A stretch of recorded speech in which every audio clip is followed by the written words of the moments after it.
Chapter 359. You are one of the 12 sovereigns, the director of Chaldea. Although Lev is no longer here, you still have Tachika and Matthew, and they all care about you. Although Roman seems to be quite frivolous, I believe that he is still reliable. Wu Ming said without looking back. Perhaps this was the so-called true love is revealed in adversity. Now, there were less than 20 people left in Chaldea. These people could continue to operate Chaldea and support Gadotsi, Matthew, and Olga Marie's singularity exploration, not only because of their good character, strong will, but also because they cared about the three people. If they choose to give up when most of Chaldea's facilities are damaged and almost all the staff members are dead, then can you still solve the singularity smoothly? Wu Ming proposed. Let's not talk about other things first. Take the space travel technology, the collar transfer, for example. Without the help of Roman and the others, you can't return to Chaldea. Olga Marie was a little confused. She had never thought about these problems. Roman and the others' backup support, in Olga Marie's view, was reasonable. She didn't consider whether the remaining 20 people in Chaldea would go on strike. They care about you and believe that you will be able to solve this singularity. How about you? How should you shoulder the responsibility of a director? Do you have hope in your heart, or do you have despair in your heart? Wu Ming's series of questions made Olga Marie a little sluggish, and she couldn't respond for a while. Besides, don't you still have me? I am your servant. Don't forget that I am a cheating servant, so what's wrong with finding a cheating master? Wu Ming said frivolously. So, it's just Leviticus. You still have all of us. If we all disappear, I can understand that you're devastated. But if you're devastated because of Lev's disappearance, then you're really sorry for all of us who care about you. Listening to Wu Ming's words and feeling the warmth of Wu Ming's back, Olga Marie calmed down. At this moment, Olga Marie seemed to be out of the shadow caused by Lev's death. That's right, I'm really embarrassed like this.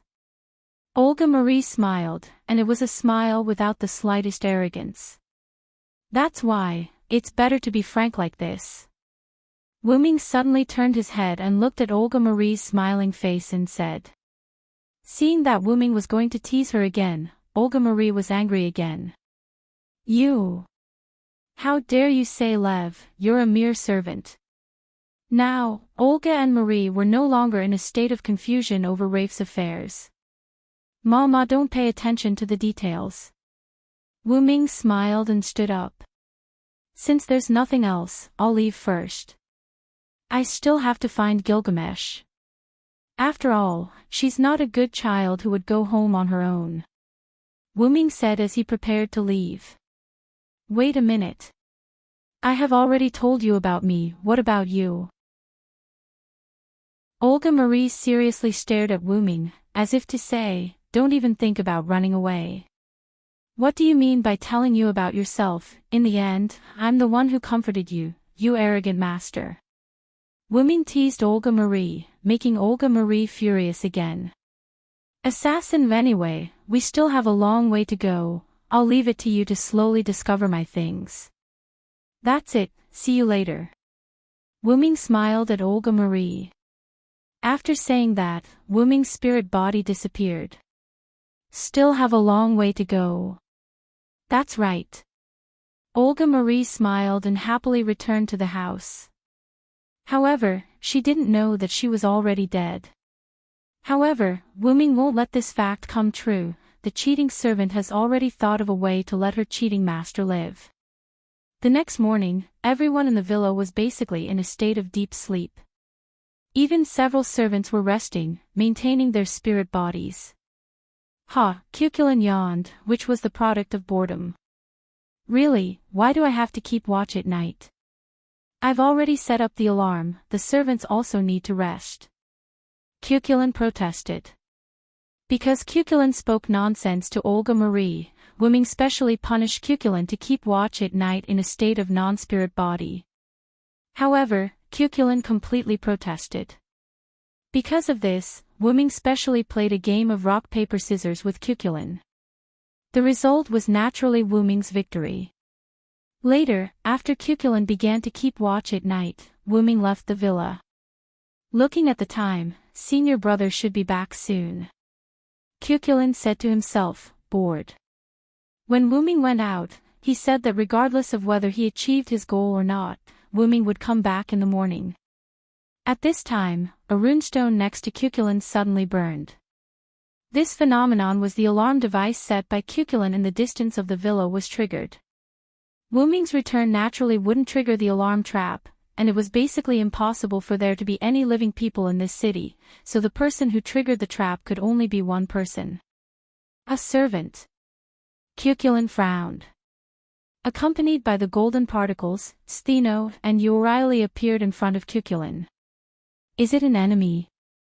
Stheno asked. Although Stheno and the other servants were resting in spirit body, they could still detect if something happened. Ah, yes, and it's an old acquaintance. Through the runestone set up by Cuchulainn over there, Cuchulainn saw the enemy's face. Where's Lancer? Is she still asleep? Cuchulainn livened up the atmosphere and teased. Sister is accompanying her master. After all, her master is still a cute child. Euryale smiled and licked her lips. It felt like she was going to eat Sakura Midu. Let's not talk about that for now. He's heading this way. His target is indeed here. Cuchulainn looked at the burning marks on the runestone and judged the enemy's movements. So, are you ready? I can't provide combat power. Stheno said. Ah, of course.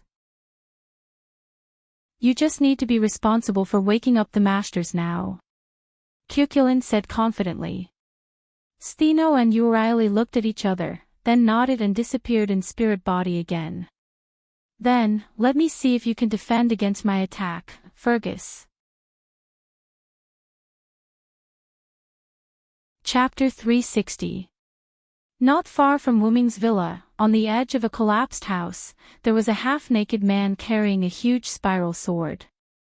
Really, such an intact house, isn't it obvious that I'm here? Fergus shook his head with some boredom.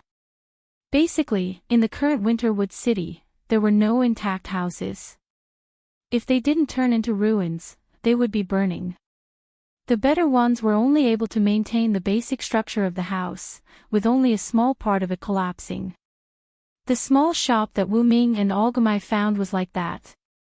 The small shop was located in a remote corner, and the fire basically didn't reach it. But these houses in Winterwood City had one thing in common, that was, they were all dilapidated. And Wuming's small villa, because of Gilgamesh's protection, the villa was beautiful and intact. The house looked like a high-rise bungalow, incomparably obvious. Maybe it's the residence of a servant. Let's go and take a look.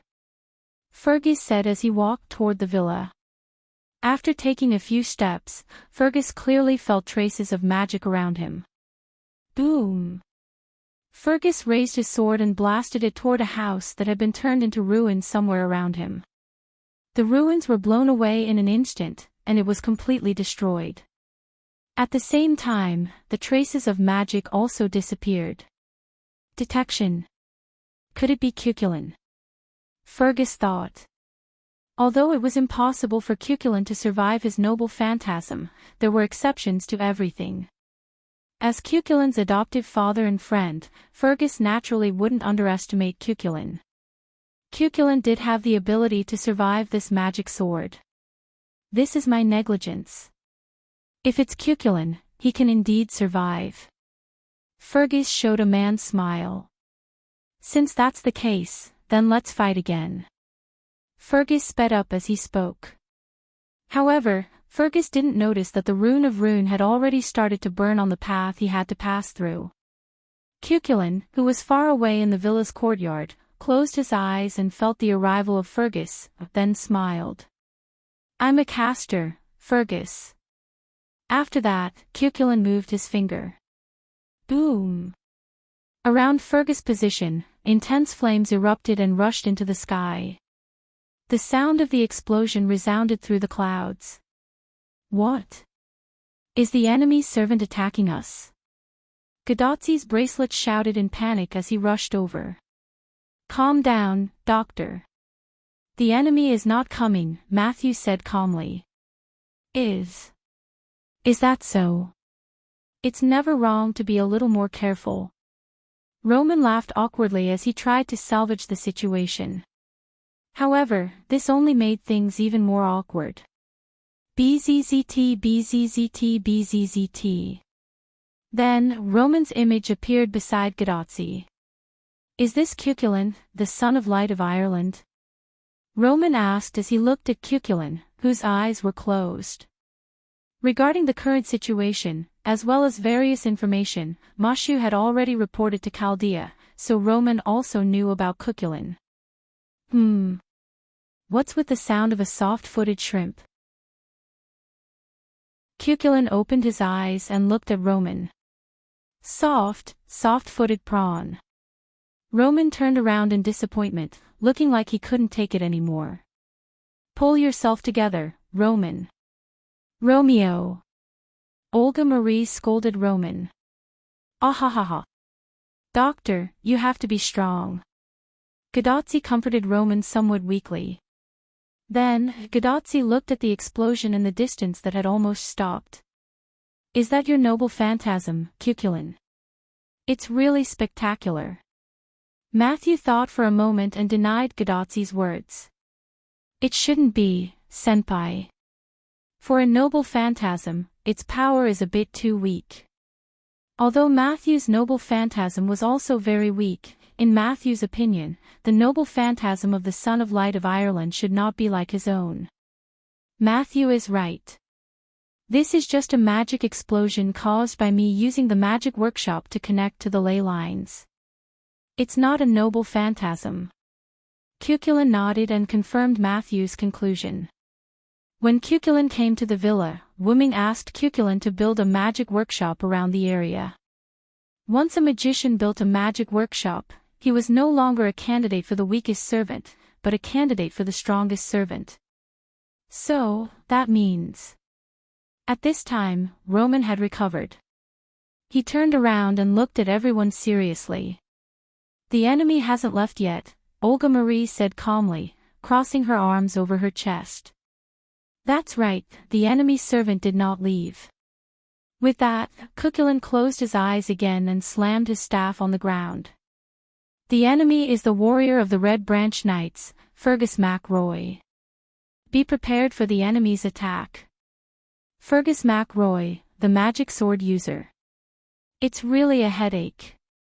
Olga Marie frowned. Now that Assassin has not come back, and the two goddesses can't fight.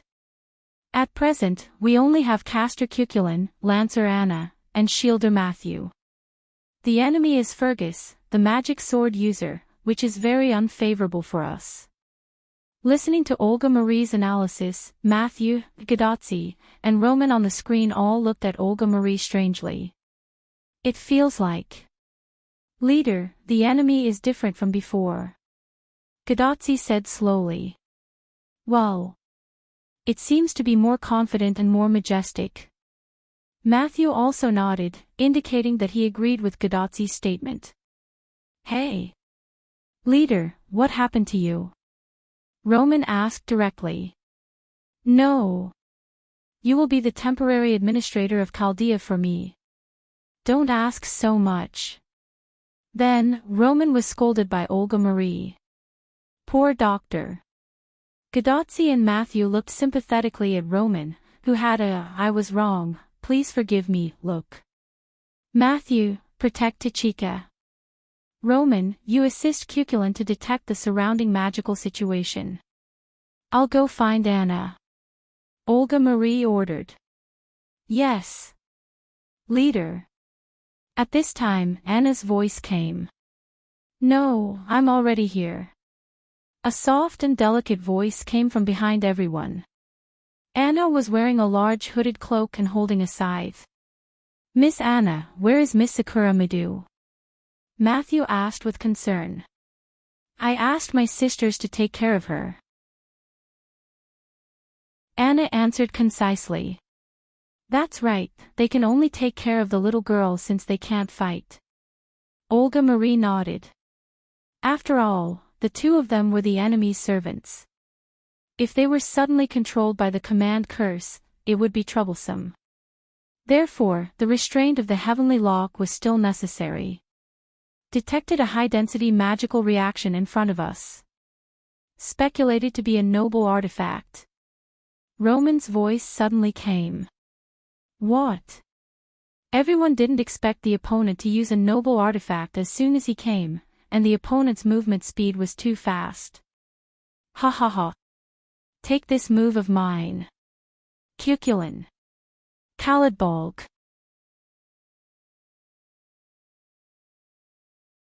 Chapter 361. Caladbolg, Neon Sword.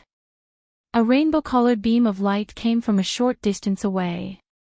Everything that was shrouded by the rainbow-colored beam of light turned into ashes. Like a surging wave, the rainbow-colored beam of light rushed towards them and soon arrived in front of Cuchulainn and the others. Matthew! Gadotzi shouted quickly. Yes! Clang! Matthew stuck his 2-meter-tall shield into the ground. Lord Chaldeas, simulating the beginning of humanity. Hum! The air seemed to vibrate and made a buzzing sound. White lines appeared and formed the shape of a brick. Then, the brick appeared and became solid. A holy chalk wall appeared in front of everyone. Boom! The rainbow-colored beam of light hit the chalk wall and made a loud noise. Ugh! Matthew struggled to support his shield, and the tall chalk wall was faintly falling. Fergus's noble phantasm was an A++ grade noble phantasm. Matthew had just been able to release his noble phantasm yesterday, so it was still a little difficult for him to fight against the neon sword. At this moment, Cuchulainn waved his staff. At this moment, countless lune runes appeared around the villa, including the ground inside the villa. Countless lune runes turned into pure magic and attached to the chalk wall in front of Matthew. The chalk wall became unusually strong and resisted Fergus's noble phantasm, the neon sword. Soon, the rainbow-colored beam of light disappeared, and Matthew successfully resisted the neon sword. These runes of runes that I set up just in case have come in handy. Cuchulainn grinned. Thank you very much, Mr. Cuchulainn. Matthew took a short break. Soha held his shield and thanked Cuchulainn. Don't be in a hurry to thank me. The enemy is coming. Cuchulainn's expression became serious. Oh. This is the warrior who resisted my noble phantasm. I didn't expect it to be a delicate girl. A hearty voice came from where Cuchulainn was looking. Matthew and the others began to get ready. A burly man walked over. The 3 deep scratches on his chest were quite conspicuous. Although it was within my expectations that the relic would be blocked, I didn't expect it to be such a beautiful girl. Fergus said heartily as he looked at Matthew with praise. However, Matthew felt that Fergus's eyes were full of aggression. Although I expected you to find this place, your speed is beyond my expectations, Cuchulainn said to Fergus. Well, we have a good caster on our side. His brain is more flexible than yours. Fergus laughed. Cuchulainn and Olga Marie secretly noted this down. This was another piece of valuable information. Then, let's end the feeling. This way, I can rest. This trip to the modern world was really boring. Fergus raised his magic sword once again. Is he going to release his noble phantasm again? Olga Marie was surprised. The magic consumption of the A++ level noble phantasm was quite large, but Fergus was able to release 2 noble phantasms in less than a minute. It was amazing. After all, I have a master who is like a cheat. Fergus's spiral sword began to condense a colorful light. Then, I'll do it again. Matthew dragged his tired body and was ready to release his noble phantasm again. However, Cuchulainn smiled. Then you have to hurry up, Fergus. That's why he's back. As soon as Cuchulain's voice fell, countless swords, spears, swords, and halberds suddenly bombarded Fergus. These were all noble phantasms. Boom, boom, boom. Countless noble phantasms caused violent explosions.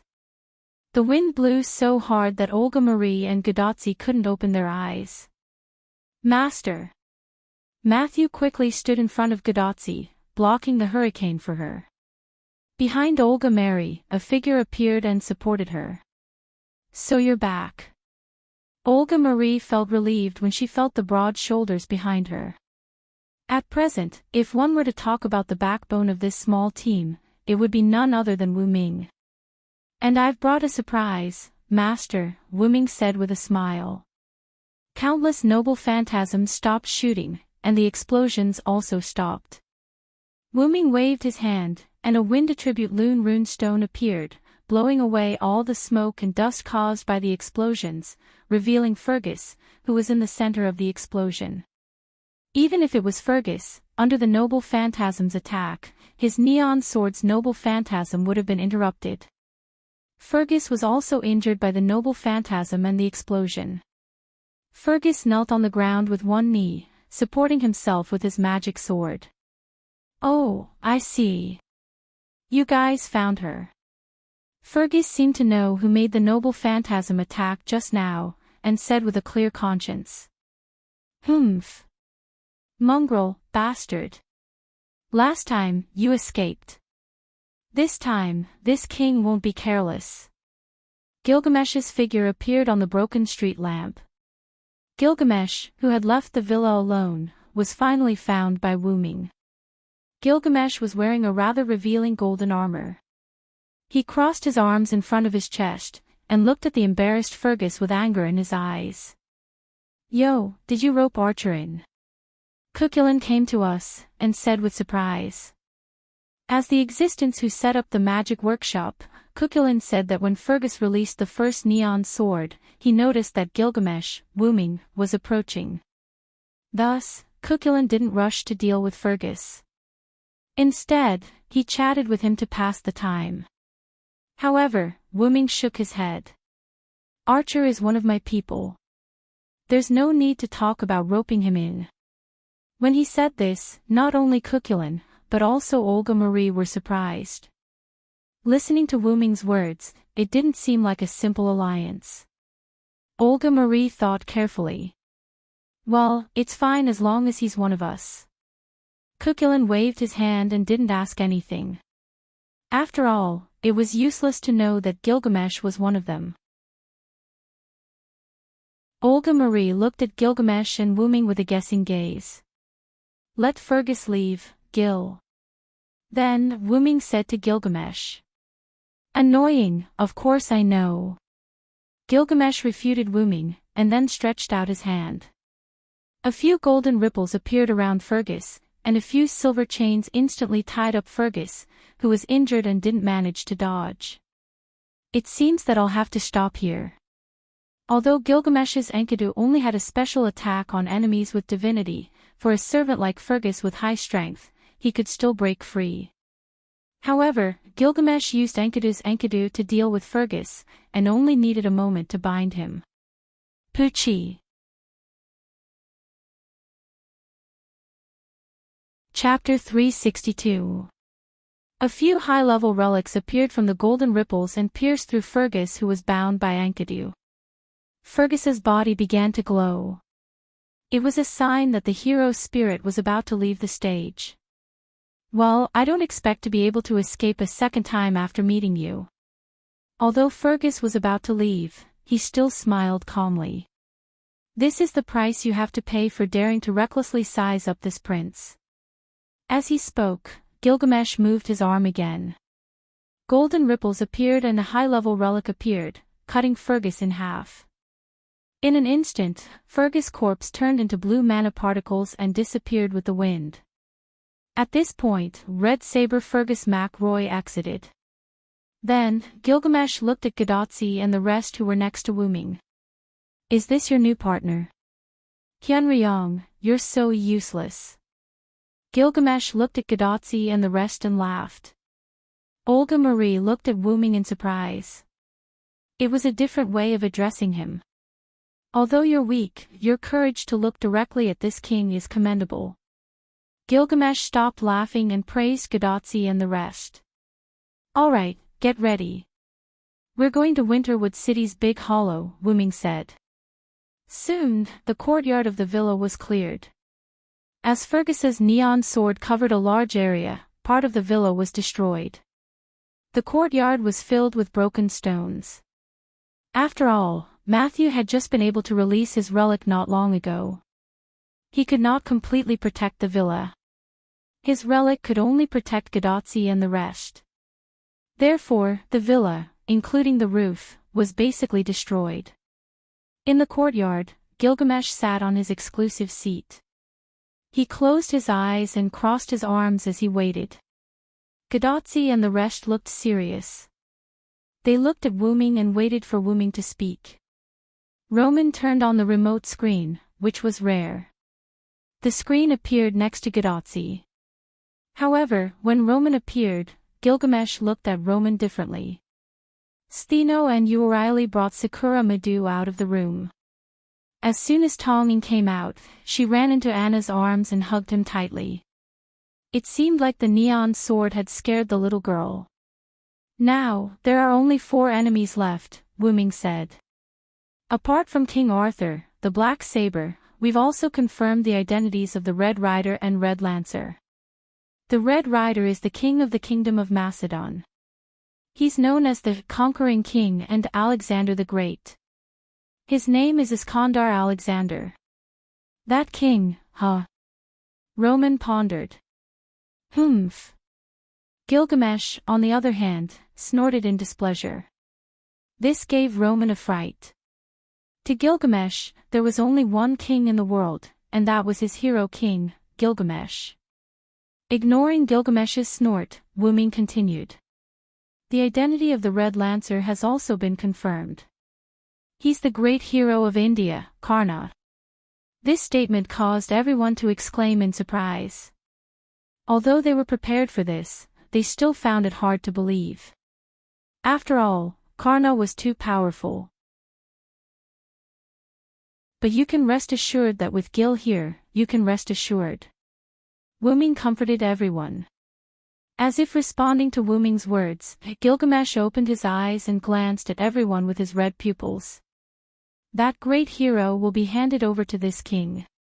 Just watch," Gilgamesh said domineeringly. "He's really reliable, ahahaha." Gadotsi laughed. "The identity of the Red Caster is still unknown. He was too cautious and did not reveal his real name. Not to mention the noble phantasm, he basically did not reveal anything. He has been following the Red Rider like an ordinary person." Wuming frowned. "Well, I'll deal with the caster first. Gil will deal with Karna. Anna and Cuchulain will deal with the Conquering King." Wuming began to assign tasks. "Understood," Cuchulain replied, and Anna just nodded. "Humph. This king can easily deal with Karna," Gilgamesh said proudly. "You have the capital to be proud, but I don't want to clean up the mess for you in the end," Wuming said flatly. "Humph. This king knows." Although he was still proud, he was frank this time. Then, Wuming looked at Cuchulain and Anna. "Iskandar is a high-level heroic spirit. You have to be careful. Don't worry, if we can, we will make him leave. If we can't, we will just hold him back," Cuchulain said with a smile. Wuming saw that Anna did not move and Cuchulain smiled and nodded helplessly. "I hope it will go well." Wuming always felt that Iskandar was not so easy to deal with. The other party was a king with the title of Conquering King. That. "Master Assassin, what about us?" At this time, Matthew raised his small hand and asked like a good student. Gadotsi also looked at Wuming playfully. "Assassin, you didn't forget about us, did you?" How could that be? I gave you the most important task. Wu Ming said with a smile. Could it be? Olga Marie had almost guessed it, the only enemy that no one dealt with. Black Saber, King Arthur, that is your opponent. As if following Olga Marie's words, Wu Ming directly revealed the mystery. Hey hey hey! Matthew and Gadotsi shouted. They never thought that the one they had to deal with was the ultimate boss, King Arthur. Have confidence in yourself, Matthew, Tachika. Wu Ming advised the two. You have this shield of reason. It's just a holy sword, you can definitely defend against it. But. Matthew was still a little worried. No matter what, sending an immature follower was too rash. When he thought of the power he used was the power of King Arthur's knight, Galahad, Matthew was a little worried. Using the power of a subordinate to fight against a loyal superior, Matthew inevitably felt a little uncomfortable. I remember that there is a story that compares who is stronger between a shield and a spear. Then this time, let's compare who is stronger between a holy sword and a holy shield.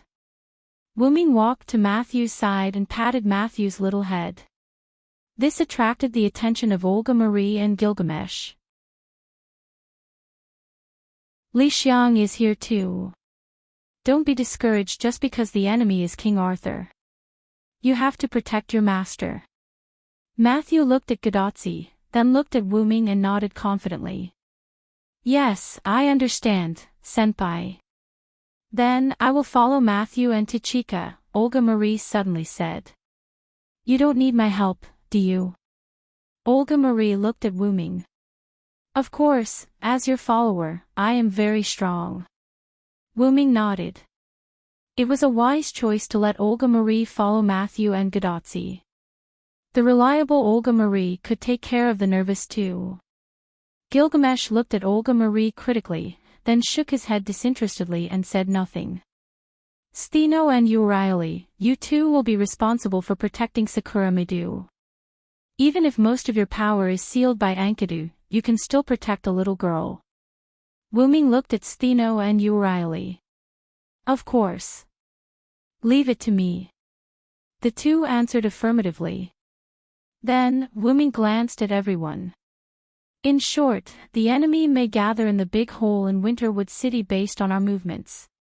What we need to do is to defeat them, repair the singularity, and save the world. Everyone, do your best. Oh.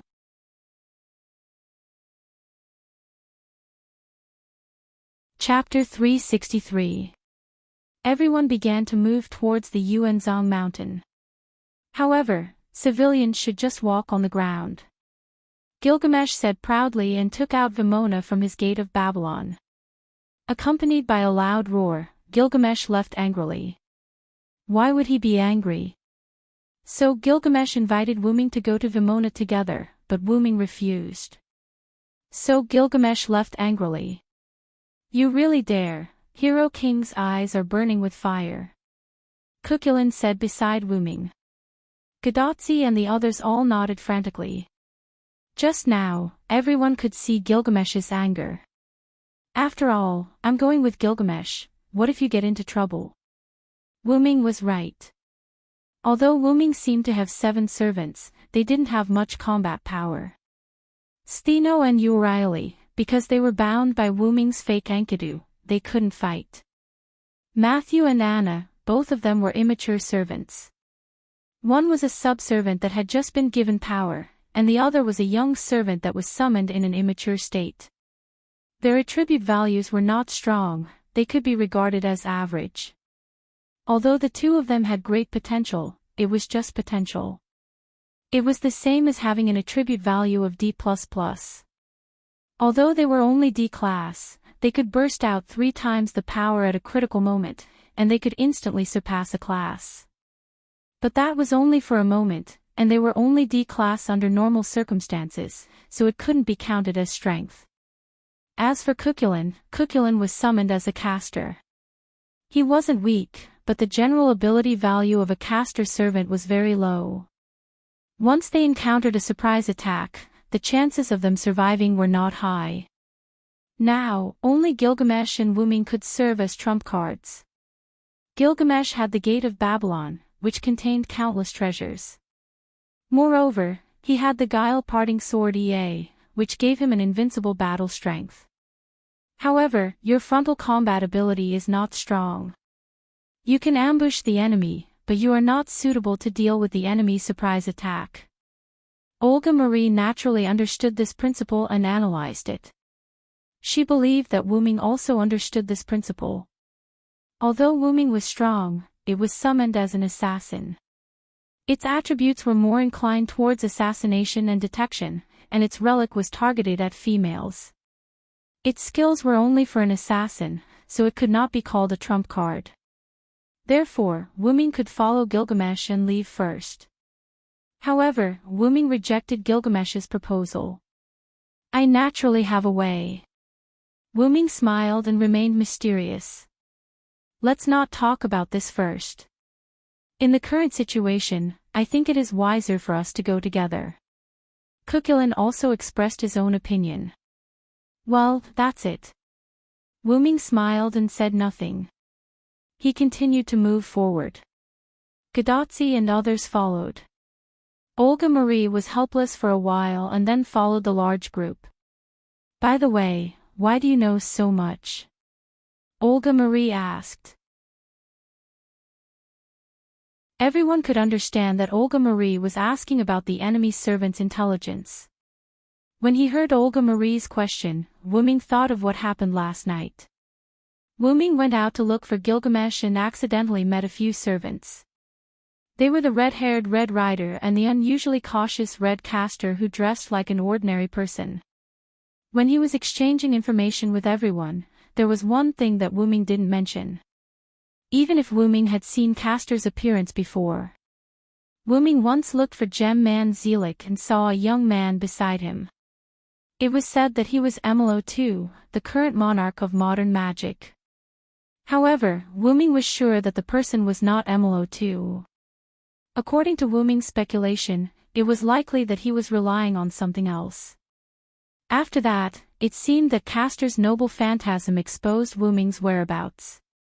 In order to avoid trouble, Wu Ming quickly left. After all, the main task was to find Gilgamesh, not to fight with the enemy. Rider and Caster didn't chase after him, so Wu Ming left safely. Later, it seemed that Gilgamesh also sensed Wu Ming's aura, so he drove Wu Ming to Wu Ming's side. After all, Wu Ming was now Gilgamesh's master, so they could naturally sense each other when they were not far away. After finding Gilgamesh, Wu Ming didn't rush to take Gilgamesh back to the villa. Instead, he found a roof and asked Gilgamesh if he knew any information about the enemy. So, Wu Ming knew the identity of Iskandar and Karna, but he didn't know the true identity of Caster. The real names of Iskandar, Karna, and Darius III were told to Wu Ming by Gilgamesh. According to Gilgamesh, Iskandar reported his name at the beginning, and he also reported the real name of Darius III. It had to be said that Iskandar's king's demeanor was quite heroic. Since Winterwood City was suddenly burned by a fire, Gilgamesh left the villa.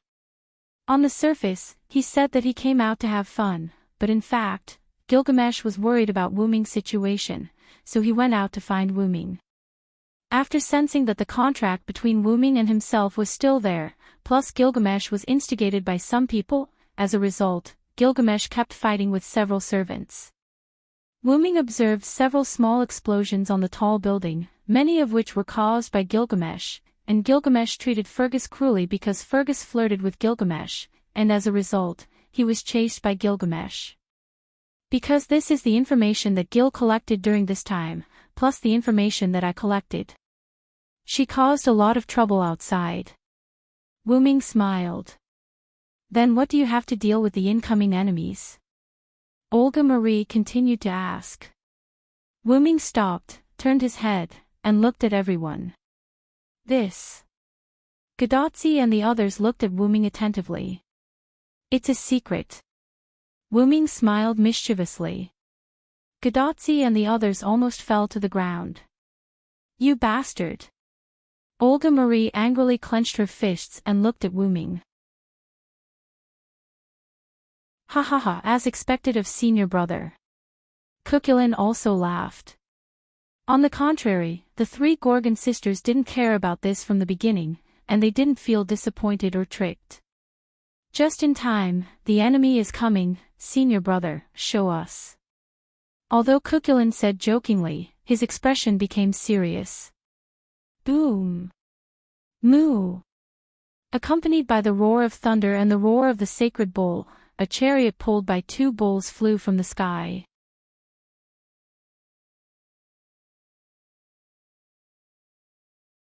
Chapter 364. Alalala, Conqueror King Iskandar is here. The driver of the war chariot was a muscular man with short red hair and red pupils. He was dressed in an ancient armor and a red cloak, and he shouted loudly. Oh oh oh! Gorgon's goddess is here. Well, it looks like you have been captured, ah ha ha ha ha. Sure enough, the conqueror King Alexander the Great. Iskandar's king's temperament was really heroic. Everyone couldn't help but think of the word heroic in their hearts. Forget it, do as you wish. On the chariot, the man with long hair and modern clothes next to Iskandar said indifferently. Oh oh! Kong Ming, I still think that telling us our names is what heroes should do, ha ha ha. Iskandar's bearded face that was connected to his hair laughed and patted the shoulder of the young man called Kong Ming. Well, that guy exposed Castor's real name again. Wu Ming's guess was right, this was not Ermero II, but a servant who came through Ermero II's body. So, this cautious servant is the resourceful military counselor, Zhuge Kong Ming. Cuchulainn nodded. No wonder he is so cautious, even Assassin didn't find out his real name. Matthew praised. Ah, yes, after all, he is known for his caution. Zhuge Ming is cautious all his life. This sentence was not said for nothing. Well. Zhuge Kong Ming rubbed his eyebrows with a headache. Didn't we agree not to reveal my real name, Conqueror King? Zhuge Kong Ming said with some distress. Ha ha ha, what does it matter? Everyone here is a hero who is about to face King Arthur. It is the final moment, there is no need to hide your real name. Iskandar laughed unconsciously and patted Zhuge Kong Ming's body again. Forget it.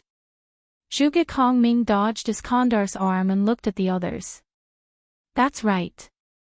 My real name is Zhuge Kong Ming. I'm a sinner who failed to restore the Han dynasty. There's no point in remembering it. Zhuge Kong Ming said indifferently.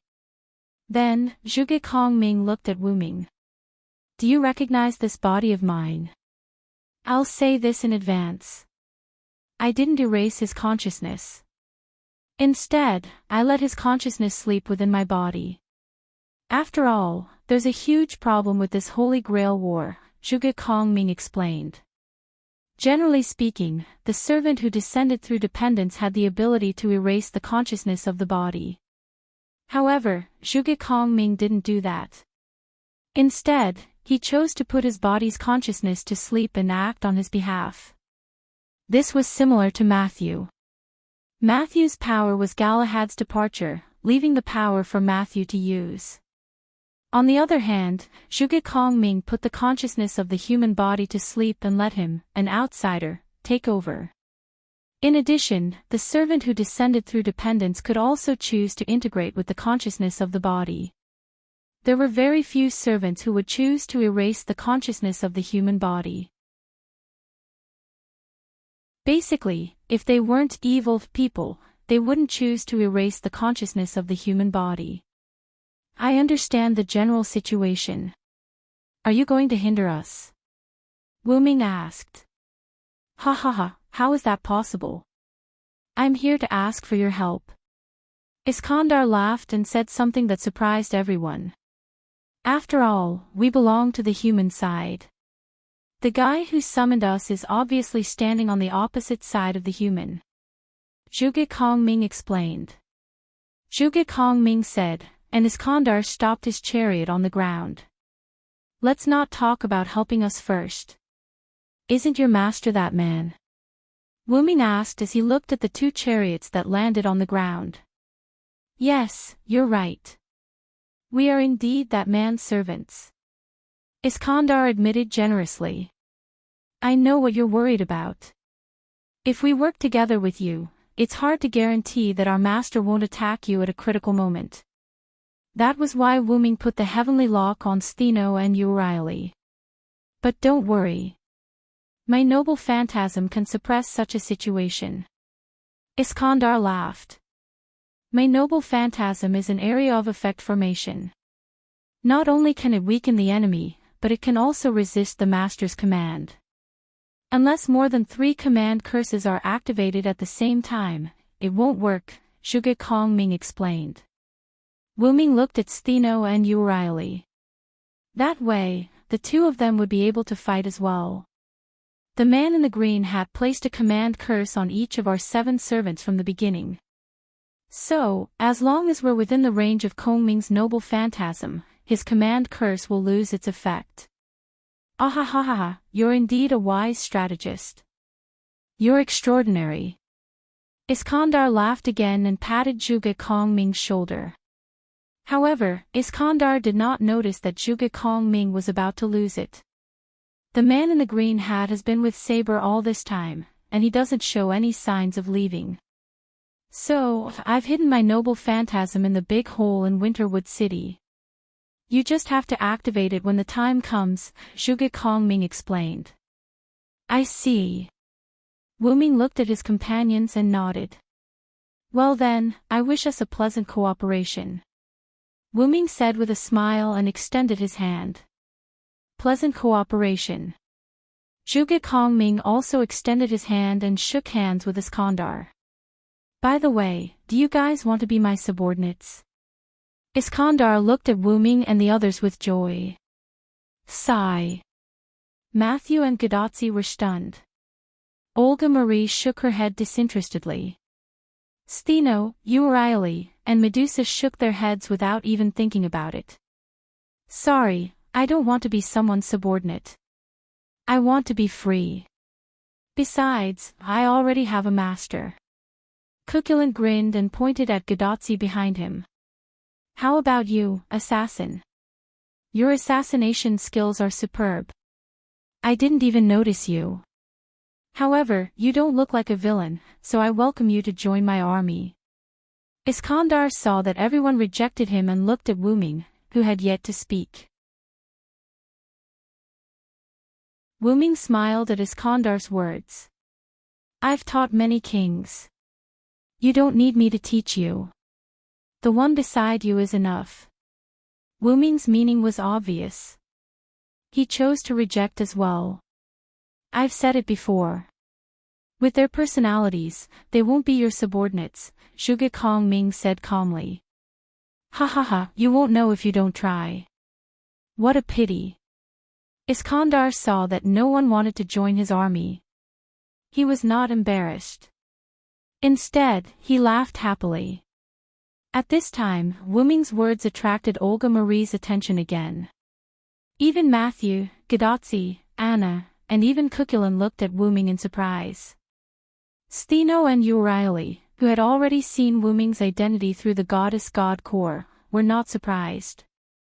Senior brother, you've been through a lot. But it seems like you're doing well, Cuculin praised. Well, I've been through a lot.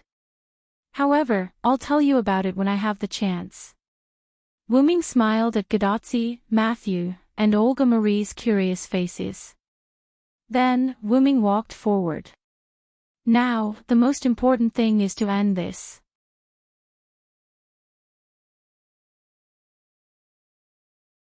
Chapter 365. With the addition of Iskandar and Zhuge Kongming, the pressure on Wu Ming and the rest was significantly reduced. Now, the only enemies left were Artoria, Karna, and Leviticus. It was undoubtedly much easier. Then, the two groups separated. Wu Ming and the rest were working together with Iskandar, but there was no need for the two groups to work together. In order to prevent us from being discovered, let's split up temporarily. When you reach the big hole, we'll come to support you. After that, Iskandar and Zhuge Kongming continued to carry out the mission of the command incantation, which was to kill all living creatures. However, in Winterwood City, the only living creatures were Wu Ming and the rest, as well as their servants. Therefore, the command incantation was not convincing at all. In addition, a long time had passed, so they knew that the command incantation's coercive power had basically disappeared. Naturally, Stheno and Urieli felt the same way. However, to be safe, Wu Ming did not let them come into contact with Enkidu. After all, there was nothing wrong with being cautious. While Iskandar and Zhuge Kongming were constantly destroying the destroyed houses, Wu Ming and the rest were heading toward Winterwood City in Yuanzhong Mountain. When they were almost at the foot of Yuanzhong Mountain, Wu Ming realized that something was wrong. The concentration of magic on Yuanzhong Mountain was a little high. Boom! At that moment, the sound of an explosion came from the mountain. Gilgamesh has encountered an enemy. Wu Ming took a step forward and headed toward the direction of the explosion. Pay attention to the surroundings. After that, Wu Ming disappeared. Near the top of Yuanzhong Mountain, two figures were moving rapidly. Whoosh whoosh whoosh. Golden ripples constantly emerged from the back of the golden figure. Countless relics were shot out, and the target was the other golden figure. Bang bang bang. However, the golden red figure's martial arts skills were extraordinary. The strange long spear in his hand was constantly waving, knocking away the treasures one after another. Damn it! You bastard! How dare you shoot down this king's mount? As he spoke, Gilgamesh kept activating the gate of Babylon, and countless relics were shot at the spearman again. The order I received is to kill anyone who dares to go up the mountain. Your Vimana is also a forbidden item, Gilgamesh. The spearman said Gilgamesh's real name. Then you shall receive the king's wrath. Karna. That was right. The one who was fighting with Gilgamesh was Karna, the hero of India. Karna was originally ordered to go to Winterwood City to kill all living creatures, but there were basically no living creatures others as followers. It was at that time that Karna discovered Gilgamesh, who was hanging out outside. He's not a servant. Karna had Karna sneak attack, Karna to S2s to S. Although Gilgamesh was quite arrogant, he did have the right to be arrogant.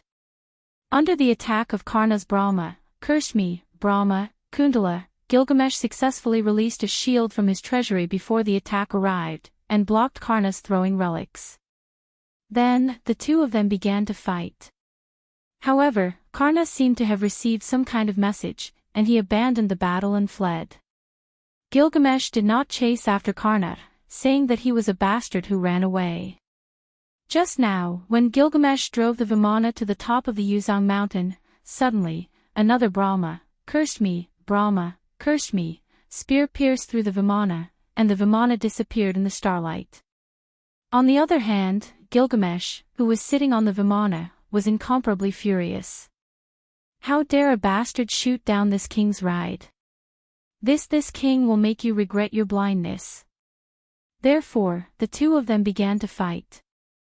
The two of them were able to recognize each other because their respective characteristics were somewhat similar, and Wu Ming and Lev had also told Gilgamesh and Karna about the enemy's characteristics.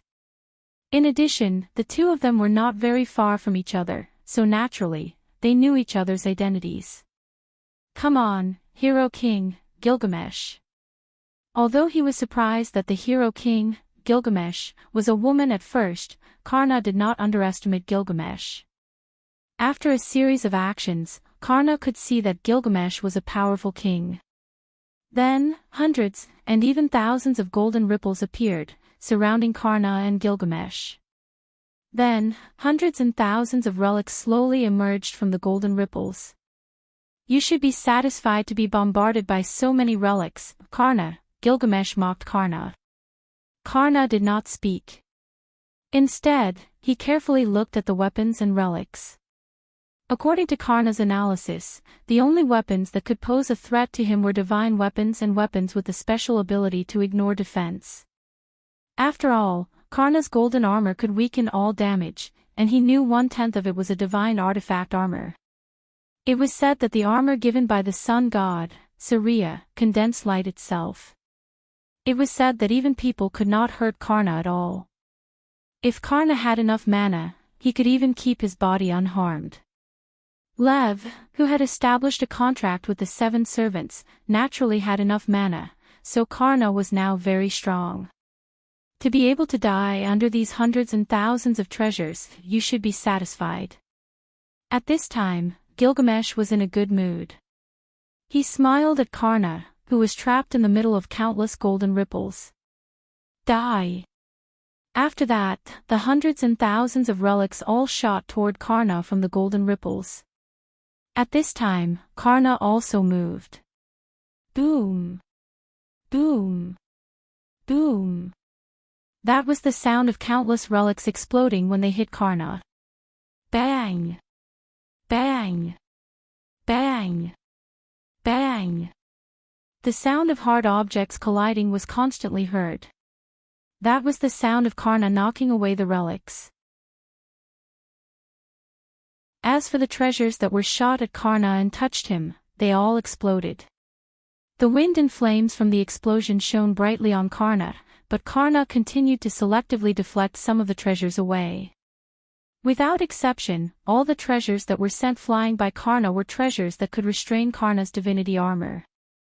As for the treasures that attacked Karna's body, they couldn't even break through Karna's defense.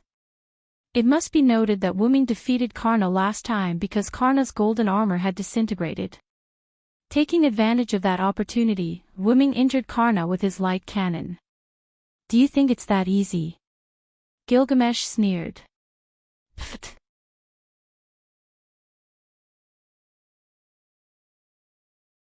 Chapter 366. Puk Dash. Several noble artifacts pierced through Karna's body, and blood splattered everywhere. The noble artifacts that were inserted into Karna's body turned into spots of golden light and were retrieved by Gilgamesh into the gate of Babylon. Cough. I see. You hid these noble artifacts in the shadows of other noble artifacts. As expected of the hero king. Karna coughed up blood and said with some shame. Gilgamesh was an archer, after all. If he just threw noble artifacts around, it would be too degrading. Humph. Bastard, this is the price you pay for attacking this king, Gilgamesh said disdainfully. At this moment, a huge dark purple tentacle that looked like an octopus suddenly broke out of the ground. In an instant, Karna was tied up by this huge dark purple tentacle without any resistance and was dragged into the hole in the ground created by the tentacle. Humph. At best, you're just a bastard, Gilgamesh said disdainfully and did not pursue. At this time, Wuming also arrived. Hyunryong, you're late. You didn't see this king's moment of bravery, but seeing that you rushed over to support this king will not argue with you. Gilgamesh looked at Wuming and said arrogantly with squinted eyes. In the eyes of others, Gilgamesh was like a breeze, but at this time, Gilgamesh gave Wuming the feeling of a dog asking for praise from its owner. Yes, so, your majesty, has the enemy left? Wuming said as he looked at the hole in the ground. Here, this is the hole. A rat-like tentacle took Karna away. Gilgamesh pointed at the hole in the ground and said disdainfully again. Tentacle. Wuming frowned. He had never heard of an enemy servant that could use tentacles. Thinking of this, Wuming squatted down and looked at the hole in the ground. There was a trace of mucus on the edge of the hole. At this time, Gadotsi and the others hurriedly ran up the mountain. Gadotsi and Sakura Madu were both held by their respective servants. Olga Marie's servant, Wuming, had already run up, so Cuchulain was the one holding her. But, let go of me. Olga Marie said to Cuchulain behind her with a red face. The reason Olga Marie became like this was because Cuchulain lifted Olga Marie by her collar. It's really troublesome. Anna and Mashu have their own masters, and the two goddesses over there won't do such a rough job. I'm the only one left, and they won't let me hug them, so I can only do this. With that, Cuchulain loosened his grip and Olga Marie fell to the ground. Of course, she landed on her but first. Damn it. I'll remember you, Cuchulain. Olgamai stood up and rubbed her buttocks, looking at Cuchulain with shame and indignation. On the other hand, Cuchulain looked indifferent. After all, he would return to the Martyr's Palace once the Holy Grail War was over. There was no point in looking for trouble. Something unexpected has happened, Wuming said when he saw that the commotion was almost over. Then, everyone looked at Wuming. Wuming then told them what had happened. Gilgamesh and Karna fought. Then, a tentacle took away Karna, who didn't resist, leaving a hole covered in mucus. According to the information we have, the enemy doesn't have any servants with the ability to control tentacles. Olga Marie touched her chin and said, no matter if it's Karna or King Arthur, neither of them has such an ability, and the other servants have either left or are on our side. Wuming analyzed. In other words. Cuchulain frowned. Is there a new servant? Gadotsi was surprised. Tachika is right. Judging from Karna's appearance, the man in the green hat must have summoned another servant. Wuming said solemnly. Who the hell is that guy? He can summon an unlimited number of servants. What a troublesome enemy. Olga Marie said with a headache. That. Could it be the ability of the guy who pretended to be Professor Reef? Matthew raised his small hand and asked. That's right. The other party can provide 7 servants at once, and he has the purpose of destroying the world. It's very likely that he's not human. Gadotsi said excitedly as if she had discovered a new continent. It's not impossible, but I think it's more likely that the other party summoned another servant. Wuming didn't deny Gadotsi's theory, but proposed another possibility. Since the other party can provide 7 servants at once, then it's not impossible to summon another 7 or even more. Assassin is right. We have to prepare for the worst. Olga Marie also nodded. By the way, why did you believe the Red Rider and Red Caster so easily? Aren't you afraid that they lied to you? At this time, Olga Marie asked Wuming. It's not that I don't believe you. I just want to know what you were thinking at that time. Aren't you afraid that they lied to you? Olga Marie asked carefully. After all, they were in a situation where they would die if they made a wrong move. If the other party lied to them, they would be finished. At that time, Olga Marie wanted to ask, but because the other party was there, she didn't have the nerve to ask. After all, Olga Marie was a magician, and it was impossible for her not to be suspicious. I don't think Iskandar will lie. Wuming smiled, and then continued to move toward the entrance of the Yuanzhang mountain. Ha! It's that simple. Olga Marie found it hard to believe. Just because they believed that the other party wouldn't lie, they cooperated so easily. I also feel that the king's temperament. I don't think he will lie to us. Matthew thought for a moment and said. Really, do you have a sixth sense? Olga Marie said helplessly. Okay, don't talk nonsense, let's go. Cuchulain said, pushing Olga Marie. I know. Let go of me. So, everyone came to the Yuanzhang Mountain's Ludong Temple. There was a large passage behind it that led directly to the inside of the big hollow. With the number of Wuming and the others, it was a bit inappropriate to take the previous small path. The whole Winterwood city turned into a field of fire, but the strange thing was that the temple was intact, and only some of the surrounding edges were broken. Let's go. Wuming said concisely. Just as everyone was about to enter the Ludong temple, Wuming immediately held out his hand and stopped everyone. Both Cuchulain and Wuming looked cautious. What's wrong? What happened? Gadotsi asked. Get ready, there's an enemy. Olga Marie gestured and prepared the magic bullets. Bang! Suddenly, the door of the Ludong temple was violently opened.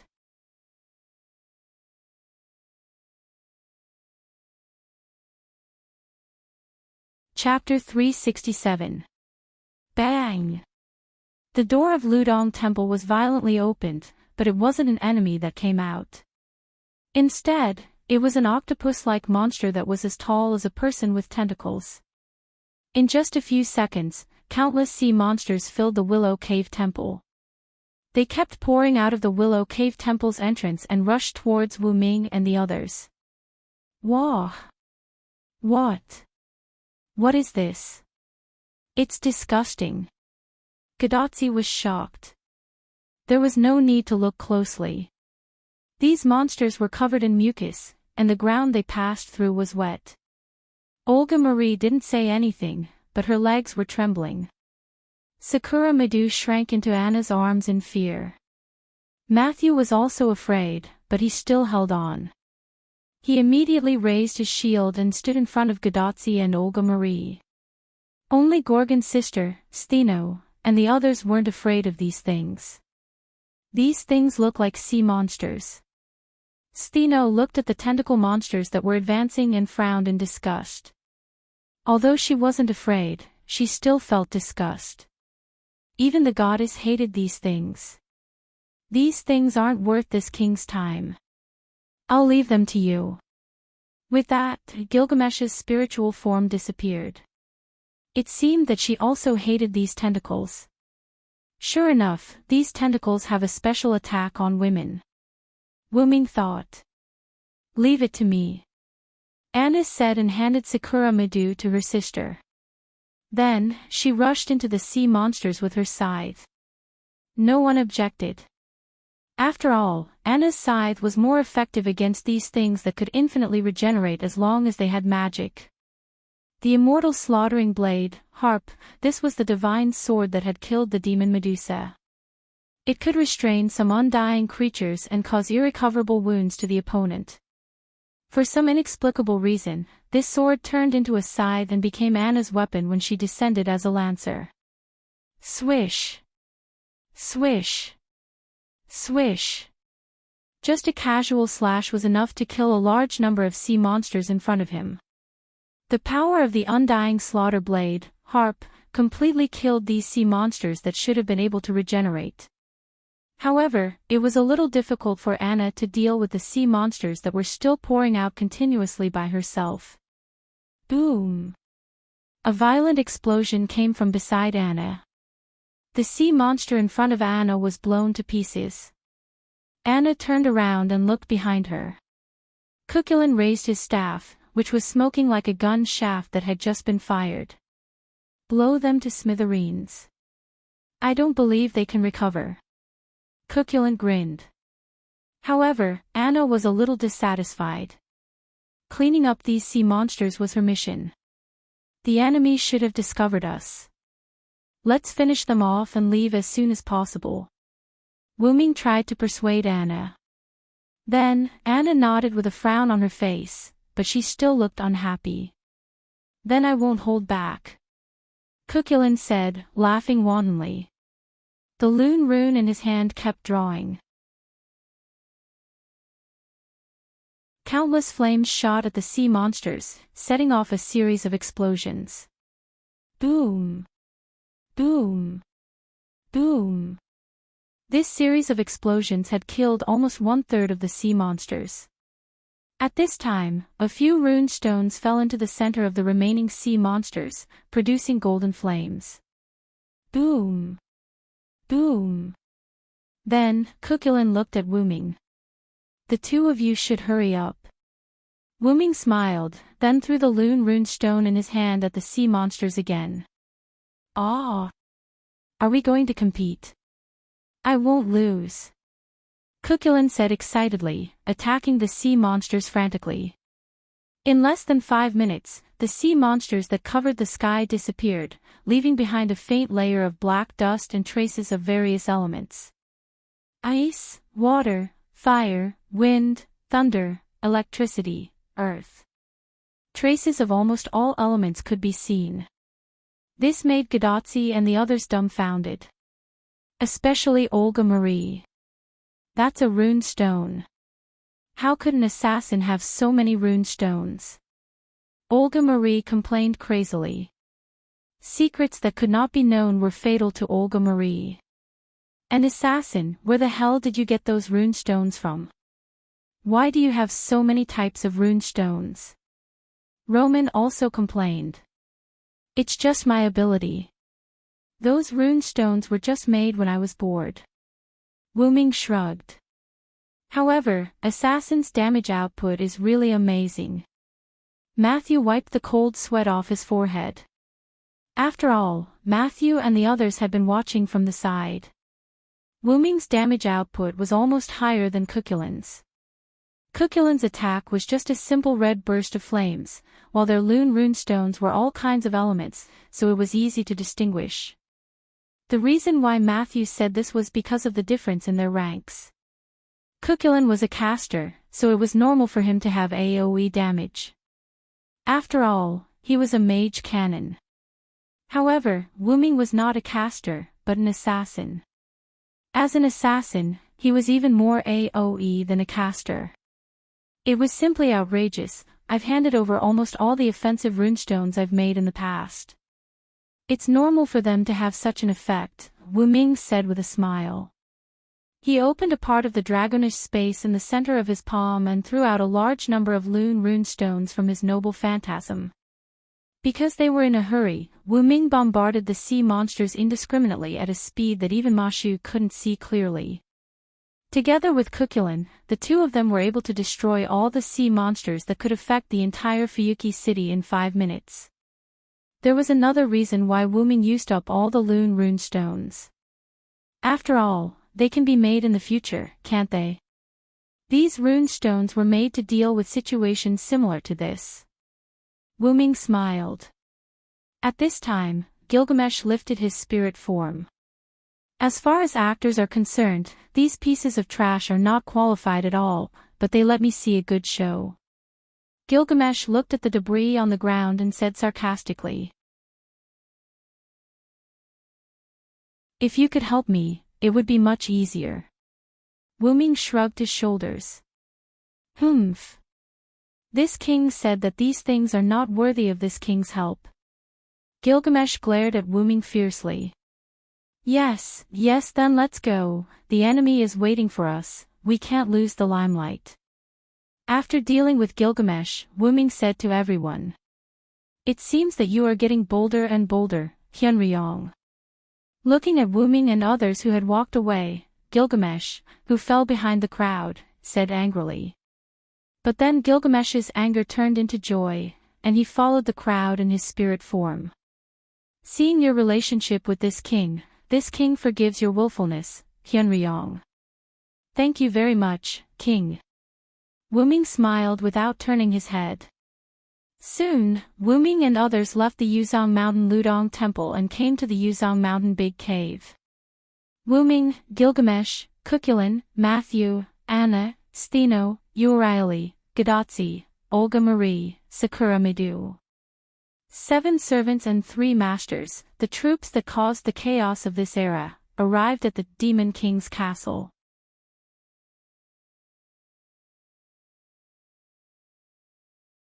Chapter 368. Looking at the hole filled with magic, Gadotsi and the others couldn't help but tense up. Even Sakura Midu felt the danger inside the big hole and leaned into Anna's arms in fear.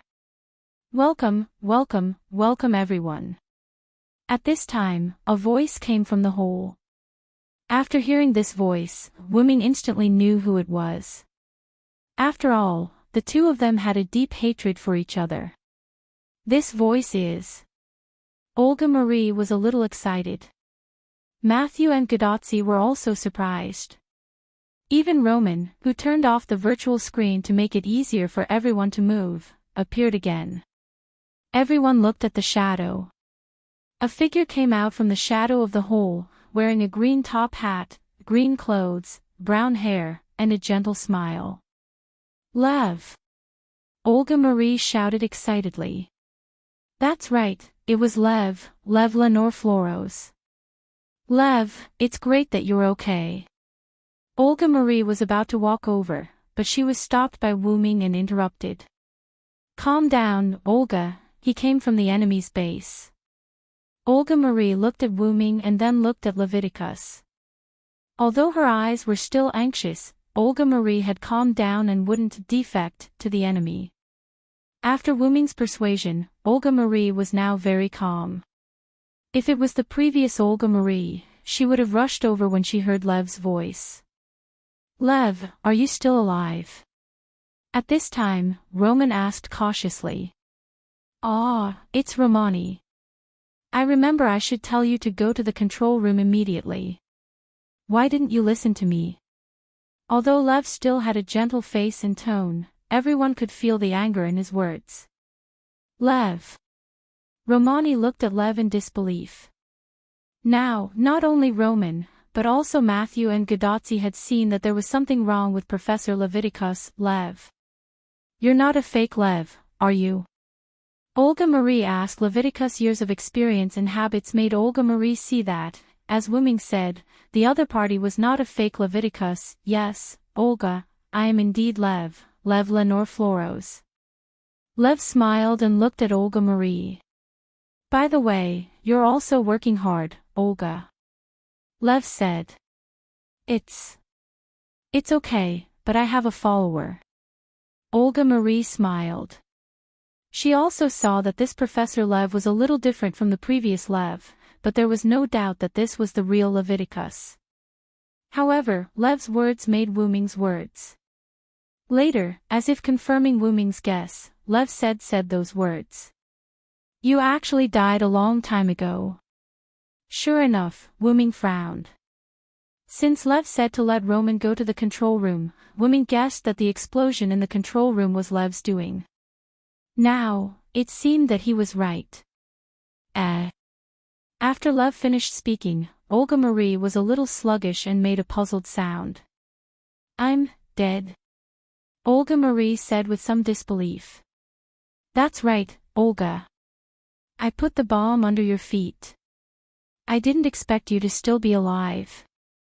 No, I should say that you're still alive in the state of a spirit, Lev explained to Olga Marie kindly. The bomb, under my feet. Olga Marie's voice was a little trembling. Yes, Olga, now you can't go back to Chaldea, because your body is dead. There is only one result if you go back to Chaldea, that is, with the disappearance of your consciousness. In an instant, Lev's expression became terrible, and the corners of his mouth almost reached his ears. I am already dead. Olga Marie said with a desperate and trembling voice. Director. Gadotsi, Matthew, and Roman were also affected by Lev's words, and looked at Olga Marie sadly. Pa! Suddenly, someone flicked Olga Marie's forehead. It hurts. Olga Marie covered her forehead, and looked at the guy who flicked her forehead with tears in her eyes. You lost hope because of the enemy's words. This is not what my master should be like.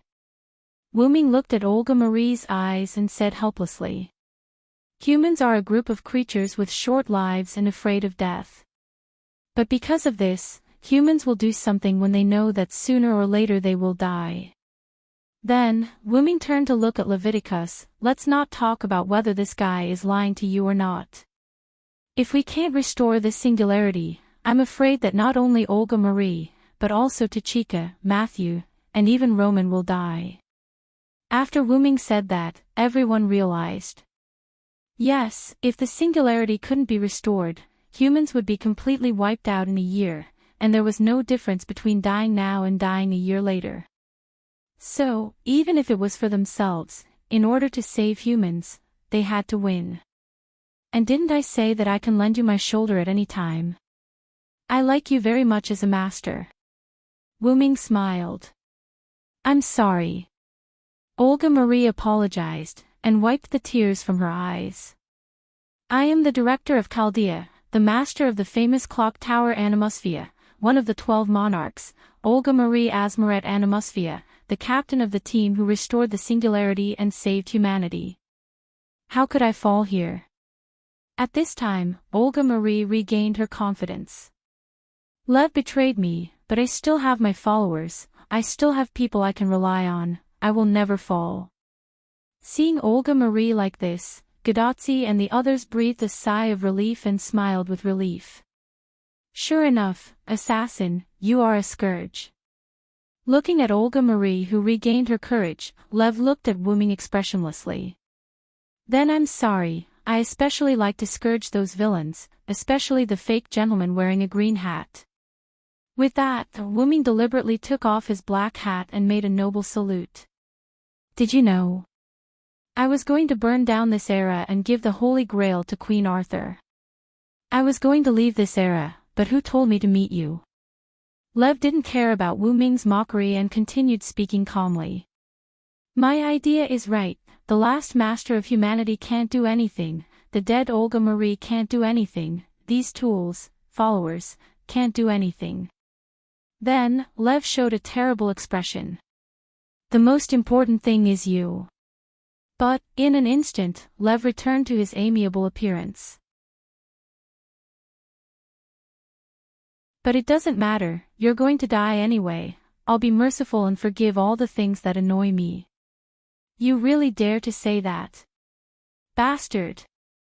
Whoosh whoosh whoosh. Poochie.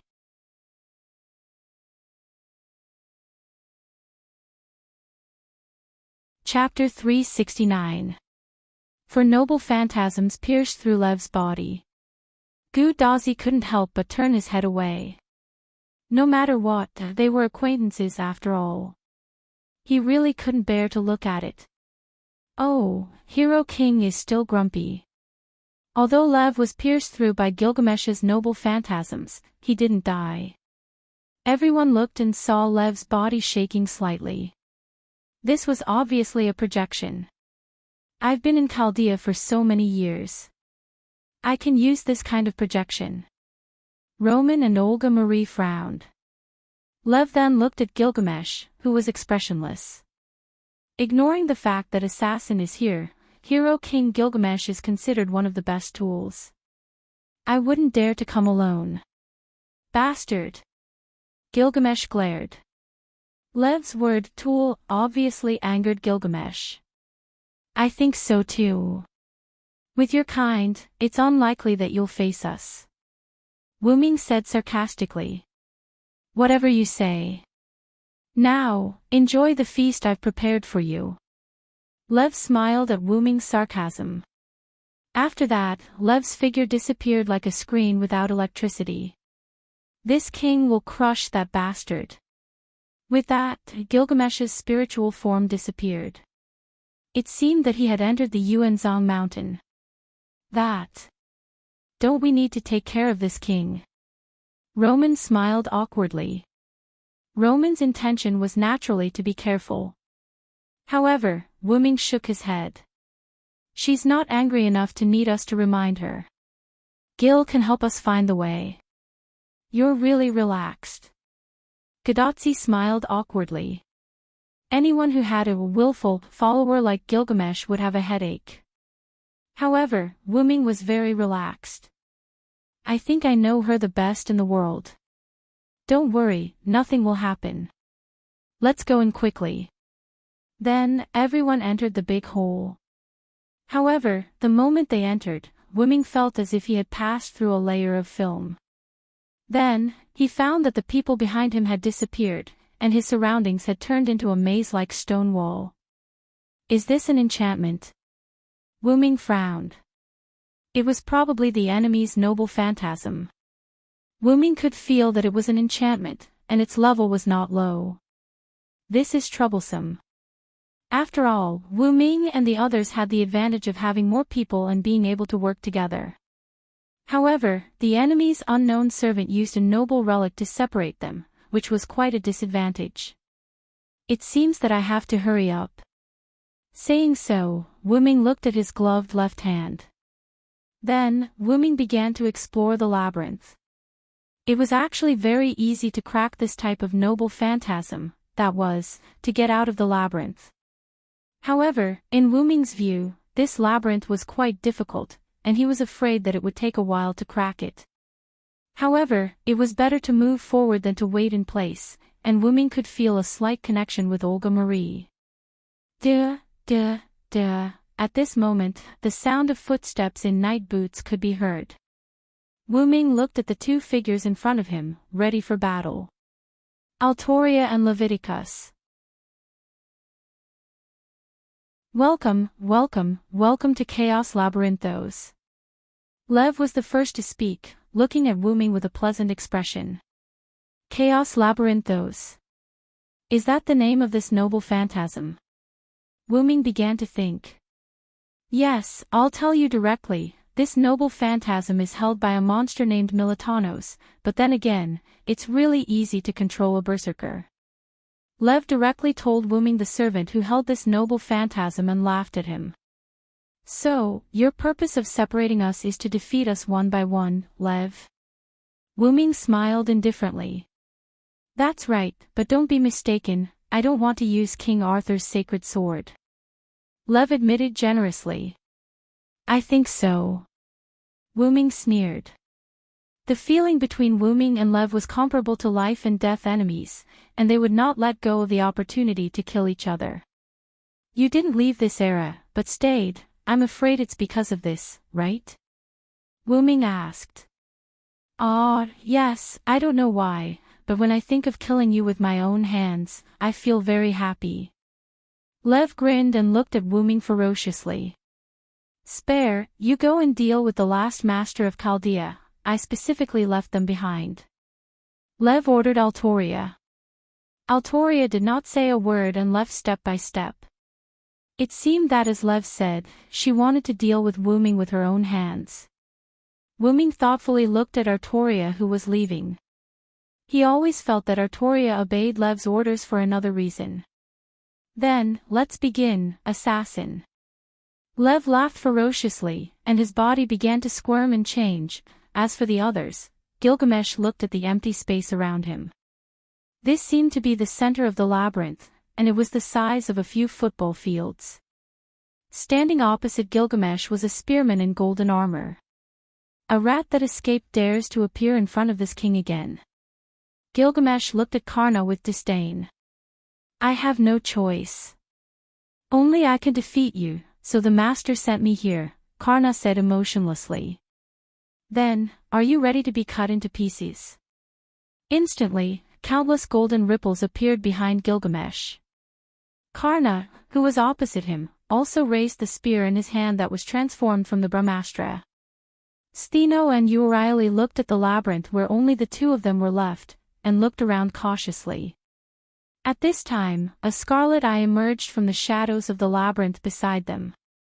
Cuchulainn put his staff on his shoulder and looked at the white-haired, red-clothed man with two swords in front of him. He smiled. You must be Archer. How ironic that you're using two swords. Didn't you want to fight me with your staff?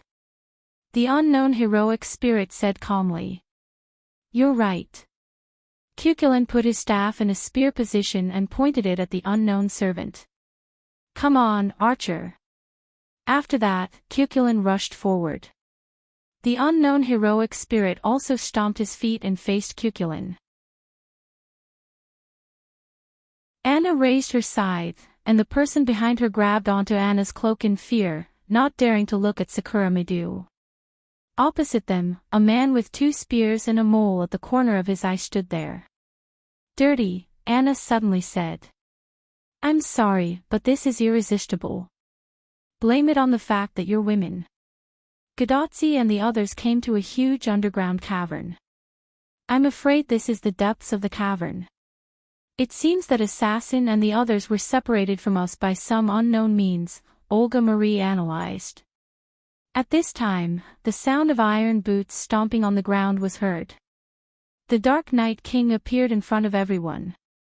Everyone's battle on every battlefield had begun.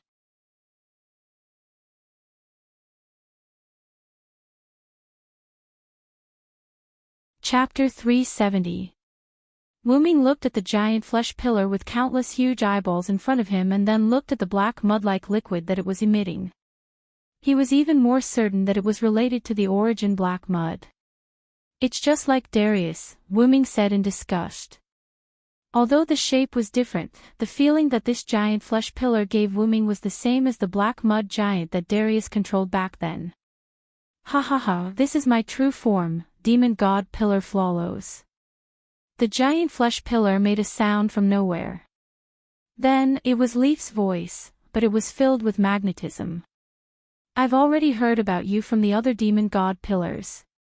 With just an assassin, you won't be able to defeat me. The demon god pillar Flawless said confidently.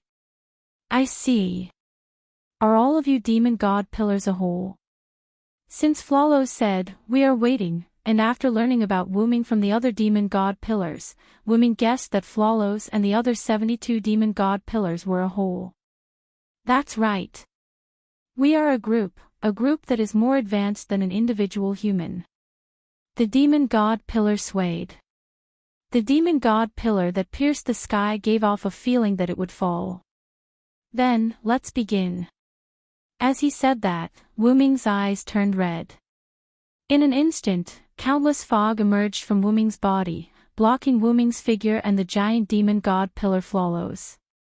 The dark mist city, on the other side, outside Yuanzhong Mountain, Iskandar carried Zhuge Kongming and drove the divine might will to the entrance of the Big Hollow.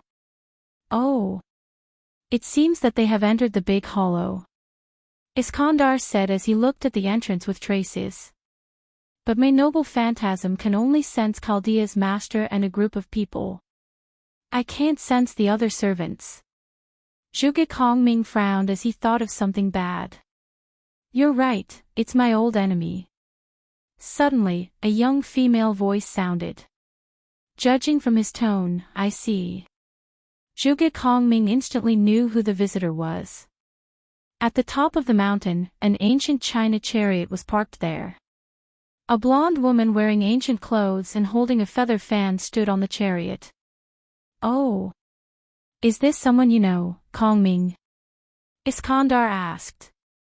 My old enemy, Sima Yi. Zhuge Kongming frowned slightly as if he had thought of something.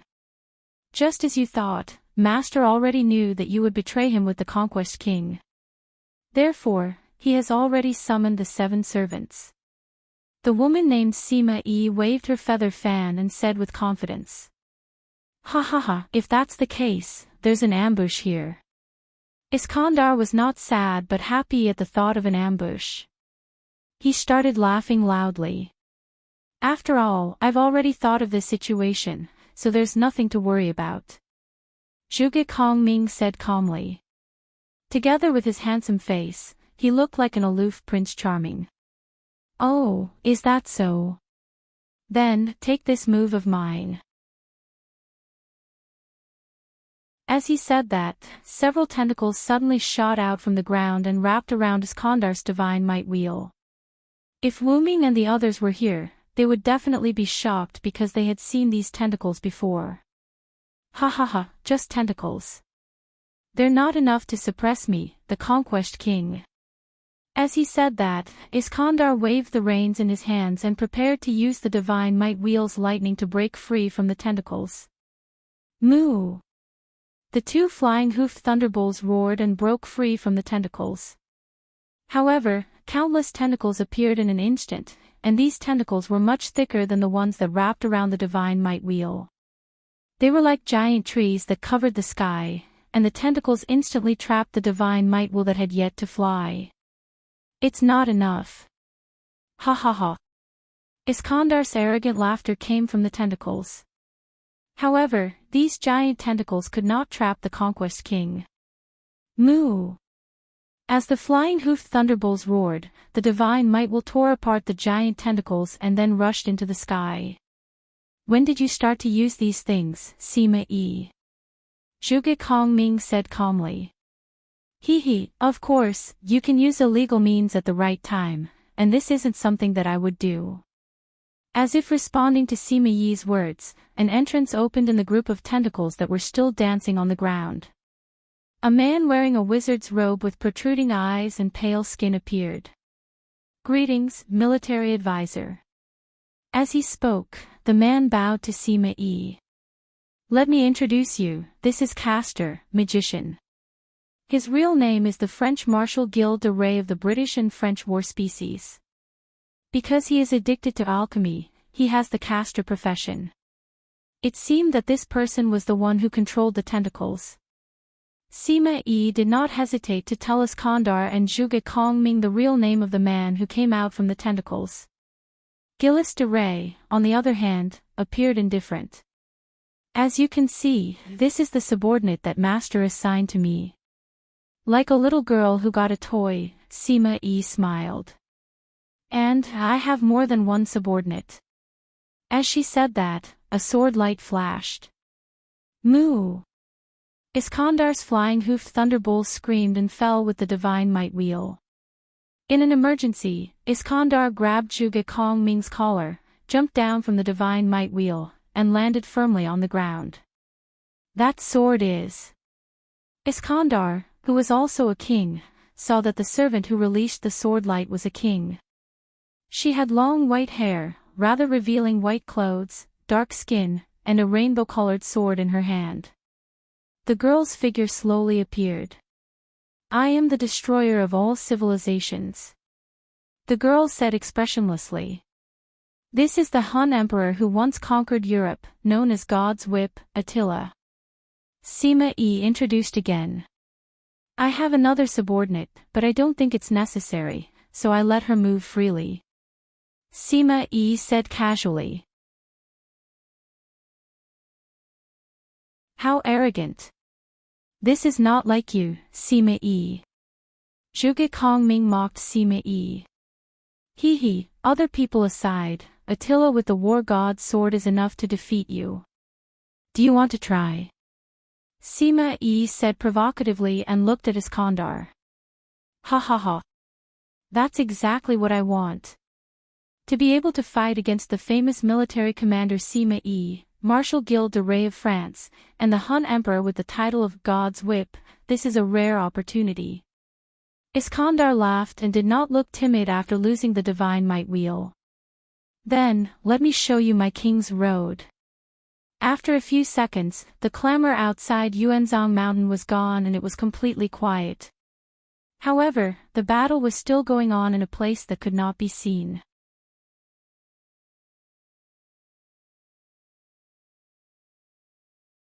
Chapter 371. On Anna's side, Anna and the guy with the dual spears were entangled together.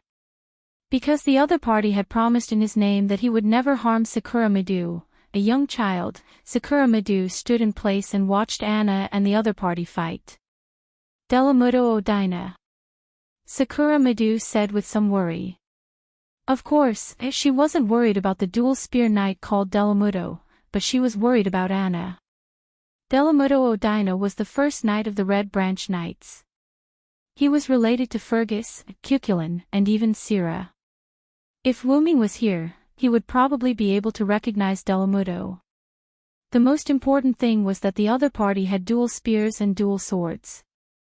Sakura Midu, who had read about the Red Branch Knights, knew that Delamudo's dual swords and dual spears had great power. They were engraved with special runes. Judging from the current situation, Delamudo was summoned as a lancer, which made Janto Sakura heave a sigh of relief. After all, compared to dual swords, Delamudo with dual spears was easier to deal with. But it was only easier to deal with. At this moment, Delamudo and Anna were fighting using long and short spears. The red spear was called the magic-breaking Red Rose, Giderge, and the yellow short spear was called the sure-extinguishing Yellow Rose, Gibid. The magic-breaking Red Rose, Giderge's ability was actually similar to the sure-extinguishing rune, Rulebreaker. It specialized in dealing with magic items and techniques, and could completely eliminate magic. The sure-extinguishing Yellow Rose, Gibid, had the power to cause damage that couldn't be recovered from this spear. This was also somewhat similar to Anna's scythe, but Anna's scythe also targeted immortality, which the sure-extinguishing Yellow Rose, Gibid, didn't have. But because of this, the confrontation between Anna and Delamuto made Sakura Midu nervous. Delamuto was a hero who had been famous for a long time, and Anna was an immature young Medusa. In terms of close combat, Anna was quite at a disadvantage. And for monsters, the hero Delamuto had a suppressive effect on Anna. This was a characteristic of monsters that should be defeated by heroes. In simple terms, the opponent that Lev chose for Anna was really good at restraining her. In just a few rounds, wounds that couldn't be healed appeared on Anna's body. Fortunately, Anna was cautious. These wounds were only minor and did not hinder her from fighting. Although you're a lancer, you don't have superb martial arts, and your spirit base is also quite immature. It's inevitable that you'll be at a disadvantage if you fight with me. It's better to surrender as soon as possible. Delamuto began to persuade. It could only be said that he was a knight with a profound knighthood. He was still thinking about the enemy during the battle. But this was also the reason why Anna and Sakura Midu were still children. Will you let us go if we surrender? Anna just asked Delamuto back. This. Although my lord ordered to kill the enemy, but seeing that your master is still a child, I will plead for her. Delamuto said awkwardly. He really couldn't make the decision on behalf of his master, but he could still plead for mercy. No need to say more. Even if Anna was summoned as a child, she also understood that the weak were prey to the strong, and the weak were lambs to be slaughtered. If that's the case, then I don't need to hold back. As he said that, it seemed that Delamuto was really holding back. Whether it was the craftiness of his spear technique or the speed of his spear, it was more than twice as fast as before. In an instant, a few more wounds appeared on Anna's body. Gradually, these wounds began to affect Anna's performance. Bam! Anna was sent flying and fell in front of Sakura Midu. Sakura Midu quickly supported Anna. Sister Anna. Are you okay? Sakura Midu looked at the wounds all over her body that couldn't be healed. She couldn't bear it. You've already lost. After you kill yourself, I will bring your master away safely and plead for her. Delamuto walked in front of Anna and pointed the tip of his spear at Anna. Anna looked at Sakura Midu and seemed to have made up her mind. Suddenly, Anna's eyes became rectangular in pain. Then, Anna looked at Delamuto. What? After seeing Anna's glowing eyes, Delamuto knew that he was in trouble. This was at least a gemstone-level magic eye. However, just as he was about to shoot Anna, he realized that he couldn't move. I see, Gorgon's goddess. Delamuto gave up struggling. He looked at his body that was turning into stone starting from his legs and smiled. I wish you success. Although what I said was a bit disrespectful, but this time, the master can't let him go no matter what. Delamuto said with a determined gaze. He is a human, an enemy of our heroic spirits. Then, Delamuto completely turned into a stone statue. Then, Anna's wounds began to heal. Now, Anna understood that Delamuto wanted to be killed from the beginning, not because he betrayed the master, but because the master had to betray him. After Anna, who didn't like to use the magic eye, used the petrifying magic, Delamuto didn't resist and left the stage. After all, even if he couldn't move, he could still struggle. Anna felt that Delamuto gave up struggling after he felt that he couldn't move at first and accepted his defeat. As the military advisor said, Delamuto lost. The voice of a girl that didn't sound like a human's voice came. Then, Anna and Sakura Midu began to feel dizzy and fell to the ground. This is poison. Anna's eyes began to lose focus. It was a poison that could affect servants. Then Anna tried to look at Sakura Midu. To be able to affect servants, it was a poison that could kill Sakura Midu, who was just a human girl. Don't worry, I don't have the idea of poisoning my prey. With that said, the owner of the voice walked towards Sakura Midu. Anna tried hard to look at that person, but because of the poison, she couldn't concentrate. In short, it was like being short-sighted, she couldn't see that person's face. The only thing that could be seen was the other party holding up the cherry blossoms and smiling. What a delicious food, I won't be polite. Then, Anna's eyes turned black, and she completely fainted. The battle outside continued, but it had nothing to do with Lev, who was the master of the new 7 knights, and Wu Ming, who was the backbone of the joint forces of the old servants. Feeling the thick fog that constantly destroyed his body, the demon god Pillar Flawless sneered. Do you think you can trap me with this enchantment alone? Too naive. Flawless swayed and stood in the middle of the empty city of London full of harmful fog, and said wantonly. I do have the idea of cutting off the connection between you and your servants, but this enchantment is not omnipotent. It can't trap you for a long time. Wu Ming said calmly. In that case, this will be your hiding place. Dragon of Origin. Flawless said, releasing the acid fog that corroded Wu Ming's enchantment. When the acid fog was about to approach Wu Ming smiled. Flawless, I heard that you are the demon god Pillar in charge of intelligence, right? Wu Ming asked. So what? Flawless said. His actions did not stop, and Wu Ming was completely wrapped in the black fog. Then have you heard of the Saver job class?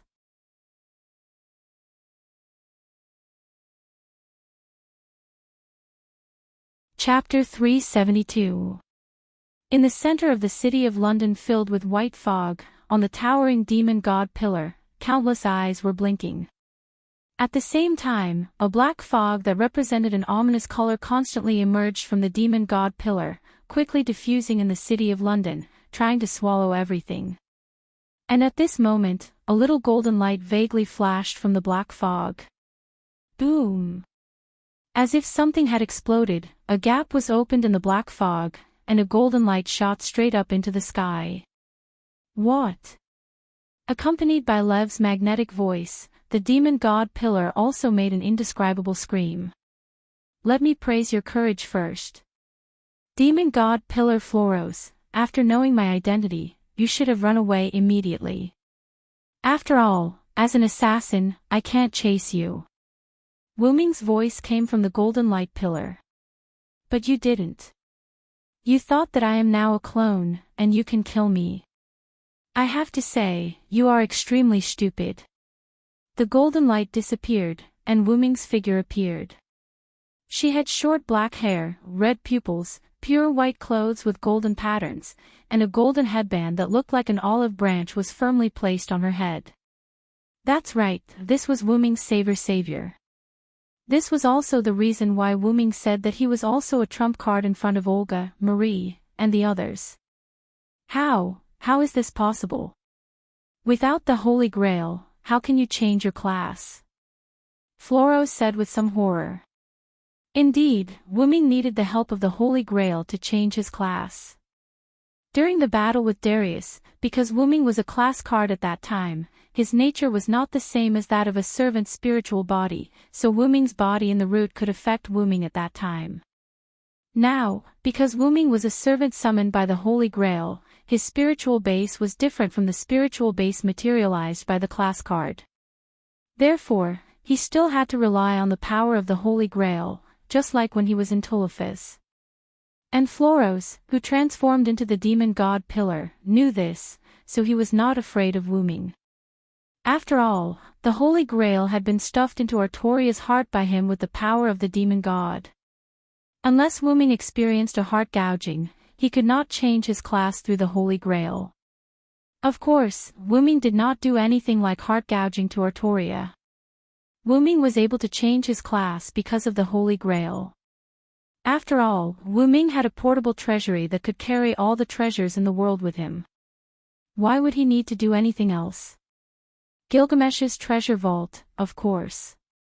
This was also the reason why Wu Ming wanted to meet up with Gilgamesh first.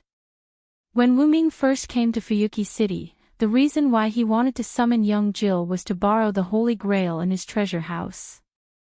After all, Wuming could totally cancel his promise with young Gil, cough cough, break the promise. After all, if it were Wuming himself or some other powerful profession, he could have completed the mission of coming to this world alone. However, Wuming was an assassin, a spiritual base Wuming Jack the Ripper, which made things a little awkward.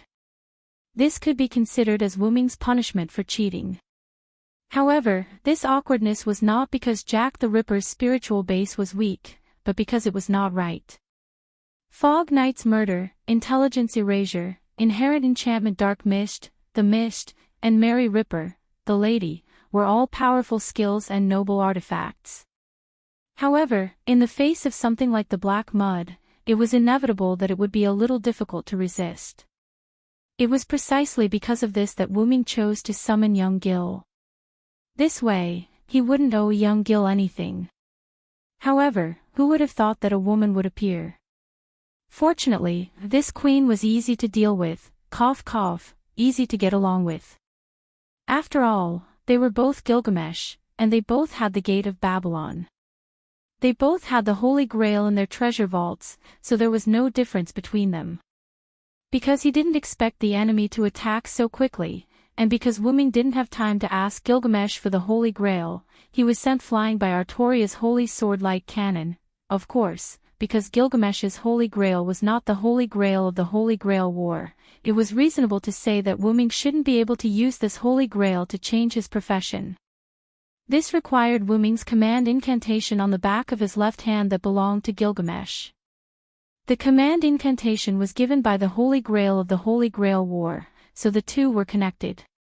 In this way, Wuming used the command incantation and the Uruk's Holy Grail to successfully change his profession.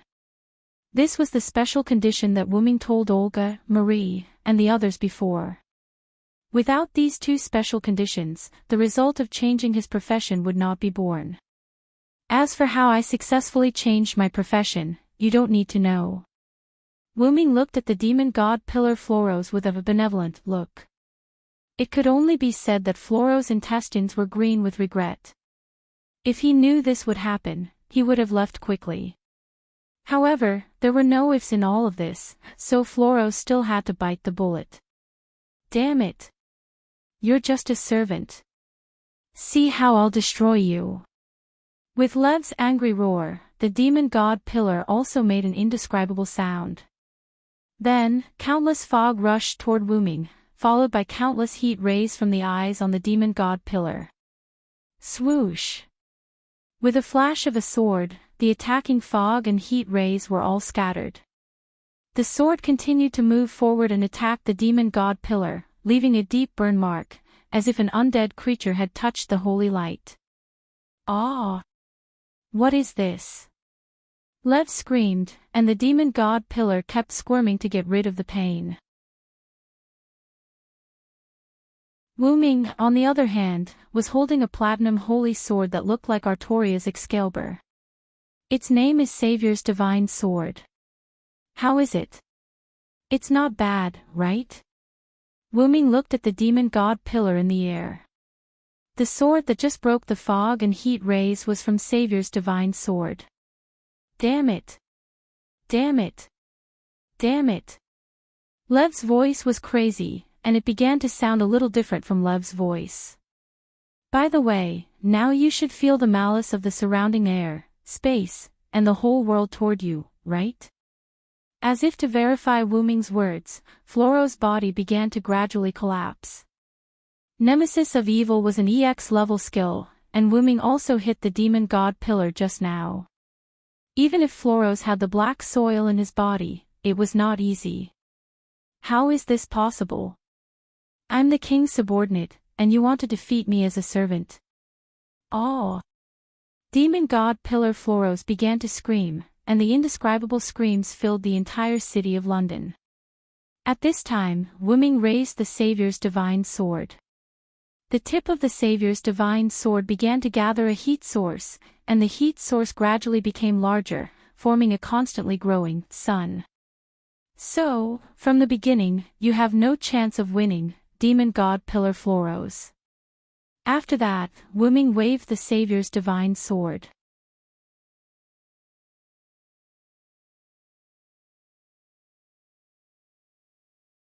Chapter 373. The place where Wuming and Lev were originally located was shattered, and Wuming appeared in the same place. When Wuming first entered, he was wearing a black trench coat and a black hat, and when he came out, he was wearing a white coat with golden patterns and an olive branch headdress.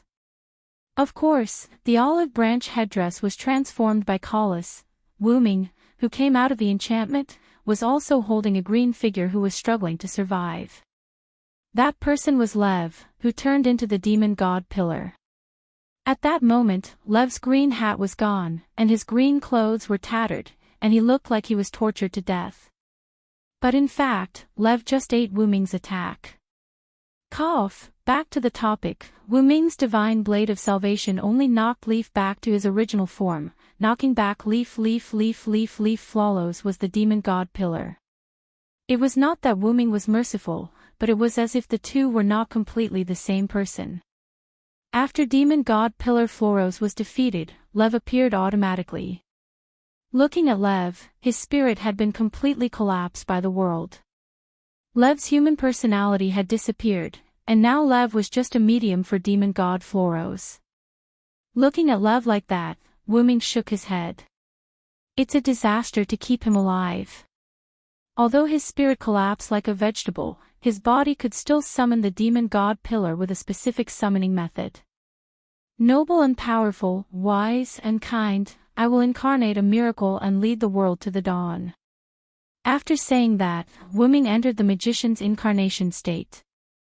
Immediately afterward, Wuming made a slight stroke, and several lune runes appeared.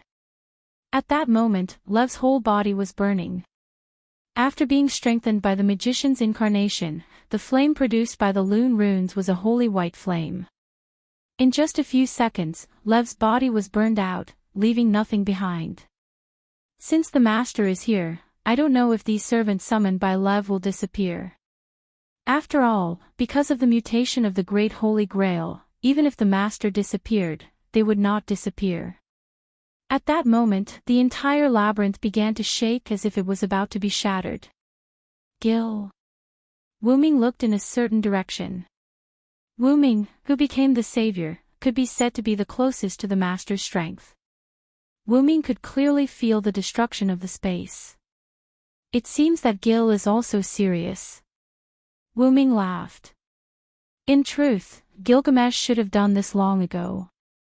The only reason he used the good separation sword now was probably because he saw that he couldn't take down Karna, and that Karna's frenzied attacks forced him to take him seriously. Wuming just waited. Originally, Wuming wanted to use the sword, but since someone else did it for him, he didn't need it anymore. Soon, along with a series of spatial transformations, the space around Wuming changed. The surrounding labyrinth turned into a super big underground hole, and in that big hole, there were more than a dozen servants, including Wuming. But because the big hole was too vast, some servants were far away from each other. Wuming looked at the servant group closest to him. Urieli was sitting on the shoulder of a little giant with horns, while Stheno was taking care of the unconscious Anna and Sakura Madu behind the little giant. Wuming naturally saw that Anna and Sakura Madu were poisoned, and it was a very powerful poison. So Wuming quickly went to Anna and Sakura Madu's side. "Ah, have you finished off your opponent?" Stheno said in boredom. Although Stheno's tone was light, Wuming could feel that he was worried about the unconscious Anna. So Wuming didn't say anything. Golden ripples appeared out of thin air, and 2 bottles of potions fell from it. It was an antidote from the Yggdrasil, world tree, and it was the highest level. "Let them drink it." Wuming quickly handed 1 bottle to Stheno and let Anna drink it. Then, he helped Sakura Madu up, opened her mouth, and poured it down little by little. Stheno also quickly poured the antidote into Anna's mouth. After seeing Anna and Sakura Madu's expressions soften, Wuming got up and went to the bullhorn giant. Because of Wuming's arrival, the bullhorn giant seemed a little irritable. Quiet down, Astrios. He's one of us. Euryale, who was on the bullhorn giant's shoulder, patted Astrios' head. Then, Astrios calmed down. Wuming understood. This should be the Militanos that Lev mentioned. I won't ask why this big guy is with you. You must be an enemy, right? Wuming asked Euryale, who was sitting on Asterios' shoulder. He did not care about Asterios' situation. Yes, that's right. She poisoned my sister and almost turned her master into food, Euryale explained. Food. In other words, she almost ate Sakura Midu. In front of Wuming and the others, there was a monster woman with long horns on her forehead. She wore a revealing thin dress and held a large blue wine gourd in her hand. Ah, looks like my master has failed. The monster woman wasn't nervous at all. She smiled casually. Fear the one with wings. Evil people and powerful people are all afraid of me with wings. My wings will bring you curses. Evil people can't hit me. Wuming disappeared as soon as he finished speaking. This time, Wuming didn't stay behind at all. He instantly came to the monster woman's side.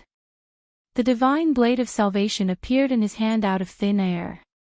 Wuming slashed at the monster woman's neck heavily. The monster woman's head was instantly lopped off. At this moment, the head flew towards Wuming, who was extremely close. It opened its bloody mouth and bit towards Wuming's neck. Bang! Wuming sent the head flying with a punch. The head fell heavily on the ground and made a loud noise. Wuming looked at the monster woman, who was still alive even after her head was chopped off. He had really become a monster. What a powerful skill. It reminds me of Lai Guang. The monster woman's head smiled at Wuming. You're the one who surprised me. You didn't die immediately even after your head was chopped off. I can only say that you're worthy of being Shutendaji, the great monster of Japan. That's right, the demon woman was none other than Shutendaji. A monster that used poison and didn't die even after its head was chopped off. It held a wine gourd in its hand and ate humans. The only one he could think of was one of the three great monsters of Japan, Shutendaji. Ah, as expected, I'm too famous.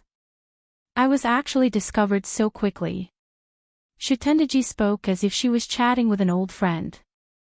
Wuming didn't do anything else because he could see that Shutendaji was struggling at death's door. She wasn't far from dying. You're really optimistic. Wuming said uninterestedly. Hee, after all, I'm a monster. But it's a bit sad to die in the same way as you. Shutendaji smiled and then moved her body. This is an order that Master gave a long time ago using the command seal. Run as much as you want. In an instant, countless amounts of poison wreaked havoc.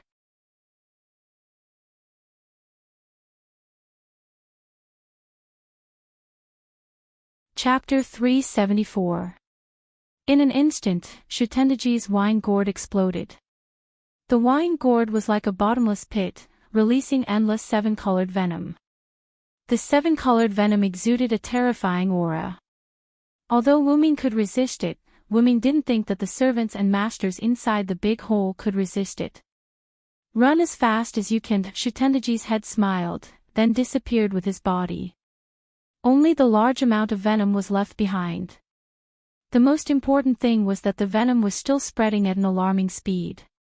Wuming used his phoenix avatar that had not yet exited and came to Anna and Sakura Midu's side. Let's get out of here quickly. Even servants can't resist this venom. Wuming said while carrying Sakura Midu. Stheno carried Anna, and Astrios stretched out his hand and let Stheno stand on it. Then Astrios grabbed Stheno and Anna in one hand, and carried Euryale on his shoulder, and began to escape toward the big hole's exit. Wuming jumped on Astrios' shoulder, handed Sakura Midu to Euryale, and then took out an item from Golden Ripple and gave it to Euryale. Put it on Astrios, and then infuse it with magical power. It can speed up your movement. Silent Wonder didn't think that a big guy like Asterios could move that fast. In the end, Venom still caught up to him and forced him to leave the stage. Understood, then we'll go first. Riley was serious, which was rare for her. After Wuming left Astrios' shoulder, she activated the item. Oh! Astrilius seemed to have felt the blessing of this power, so he roared and quickly left the place. Wuming looked behind him. Not only the venom, but the ground and even the air were dyed with 7-colored venom. As expected of a monster, it left a lot of trouble even after death. Wuming looked helplessly at the circle behind him, then resolutely rushed toward Gilgamesh's position. Because of his Phoenix avatar, Wuming arrived at Gilgamesh's side in just a few seconds. Because the source of the venom was Wuming's side, Gilgamesh's side was not affected by the venom yet. After arriving at Gilgamesh's side, Wuming first used magical power to burn the venom on his body. Humph! You're late, Hyunryong. Gilgamesh sat on a luxurious exclusive seat brought over from the villa. He propped up his chin with one hand and rested his other hand on the seat. He tilted his head and looked at Wuming. Although it was a complaint, Wuming could feel Gilgamesh's happiness from his tone. Not only was Wuming happy, but he was also happy to meet a strong opponent. Wuming looked at Gilgamesh, who was sitting on the chair. There was a hole in his chest, and the spirit core that was supposed to be his heart was gone. By relying on his skill to act alone, Gilgamesh wouldn't disappear immediately after his spirit core shattered. This king was a little careless and was stabbed by that guy's Godslayer spear. Gilgamesh smiled indifferently and waved his hand. And Karna, who was nowhere to be seen, had undoubtedly left the arena. Really, I told you not to be careless. It seems that you can't do anything without me. Wuming didn't feel sad. Sadness would be an insult to Gilgamesh, so he teased Gilgamesh. You really dare to say that, Hyunryong? Gilgamesh glared at Wuming. However, Gilgamesh's anger turned into joy. Forget it. This king was happy on this trip, so I won't argue with you. Gilgamesh smiled and closed his eyes. Clatter, at this moment, the sound of chains came. Immediately afterward, Gilgamesh felt something familiar touching his cheek. It was the voice of his best friend. Gilgamesh suddenly opened his eyes. A golden chain was on Gilgamesh's body, and the chain touched Gilgamesh's cheek. If it's you, this should be your wish. Wuming stretched out his arm, and the chain stretched out from Wuming's arm. Sure enough, you two know this king best. After that, Gilgamesh turned into pure magic and disappeared, leaving the chair behind. It's nice to meet you again. Goodbye, Gil. The chain made a pleasant female voice. To meet me and Enkidu again, this is your wish, Gil. The chain once again wrapped around Wuming's arm, and with a flash of golden light, the chain was hidden. Then, Wuming went to the place where Cuculin and the unknown white-haired red-clothed servant were. When he came to the two, they were sitting down and chatting. Yo, senior brother, seeing Wuming's arrival, Cuculin greeted him warmly. What's going on with you two? Wuming was stunned by the scene. This guy is a traitor, and his purpose is to repair this singularity. Cuculin pointed to the white-haired red-clothed servant. It's just for work reasons. The white-haired red-clothed servant said expressionlessly. Looking at the approaching blue circle, Wuming looked at the two. Are you not going to leave? He could see that the two were not going to leave and were ready to leave. You've defeated that demon god pillar, so you don't need me anymore. Also, I made a bet with this guy to see who can't hold on and leave first. Cuculin smiled. Oh yes, this guy told me about the demon god pillar. Cuculin pointed to the white-haired red-clothed servant. The main enemy has been killed, so I should go back. The white-haired red-clothed servant continued to say expressionlessly. What? You're cheating. Cuchulainn said excitedly. It's your fault for being stupid, Cuchulainn. The white-haired red-clothed servant smiled proudly. When they came to the big hole, the white-haired red-clothed servant told Cuchulainn his purpose. He said that the enemy had been killed, and there was no need to fight anymore. After that, he saw Shatendaji's wine gourd explode, and the whole big hole began to become a poisonous hole, so he made a bet with Cuchulainn to see who could hold on first.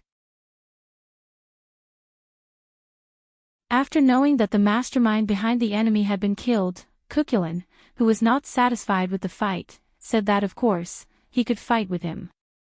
That was what led to the current scene. Cough. You're bluffing. Cuchulainn spat out blood and looked at the white-haired red-clothed servant rather unhappily. The poison that had invaded here began to erode the two's spiritual base. Cough. I told you, it's your fault for being stupid. The white-haired red-clothed servant also spat out blood and said weakly. Soon, the two turned into blue magic particles and disappeared. What a bunch of idiots. Wuming shook his head helplessly and looked at the last servant's gathering place in the big hollow. The black holy sword slashed on the white holy shield, which was extremely harsh in this big hole with only a few people.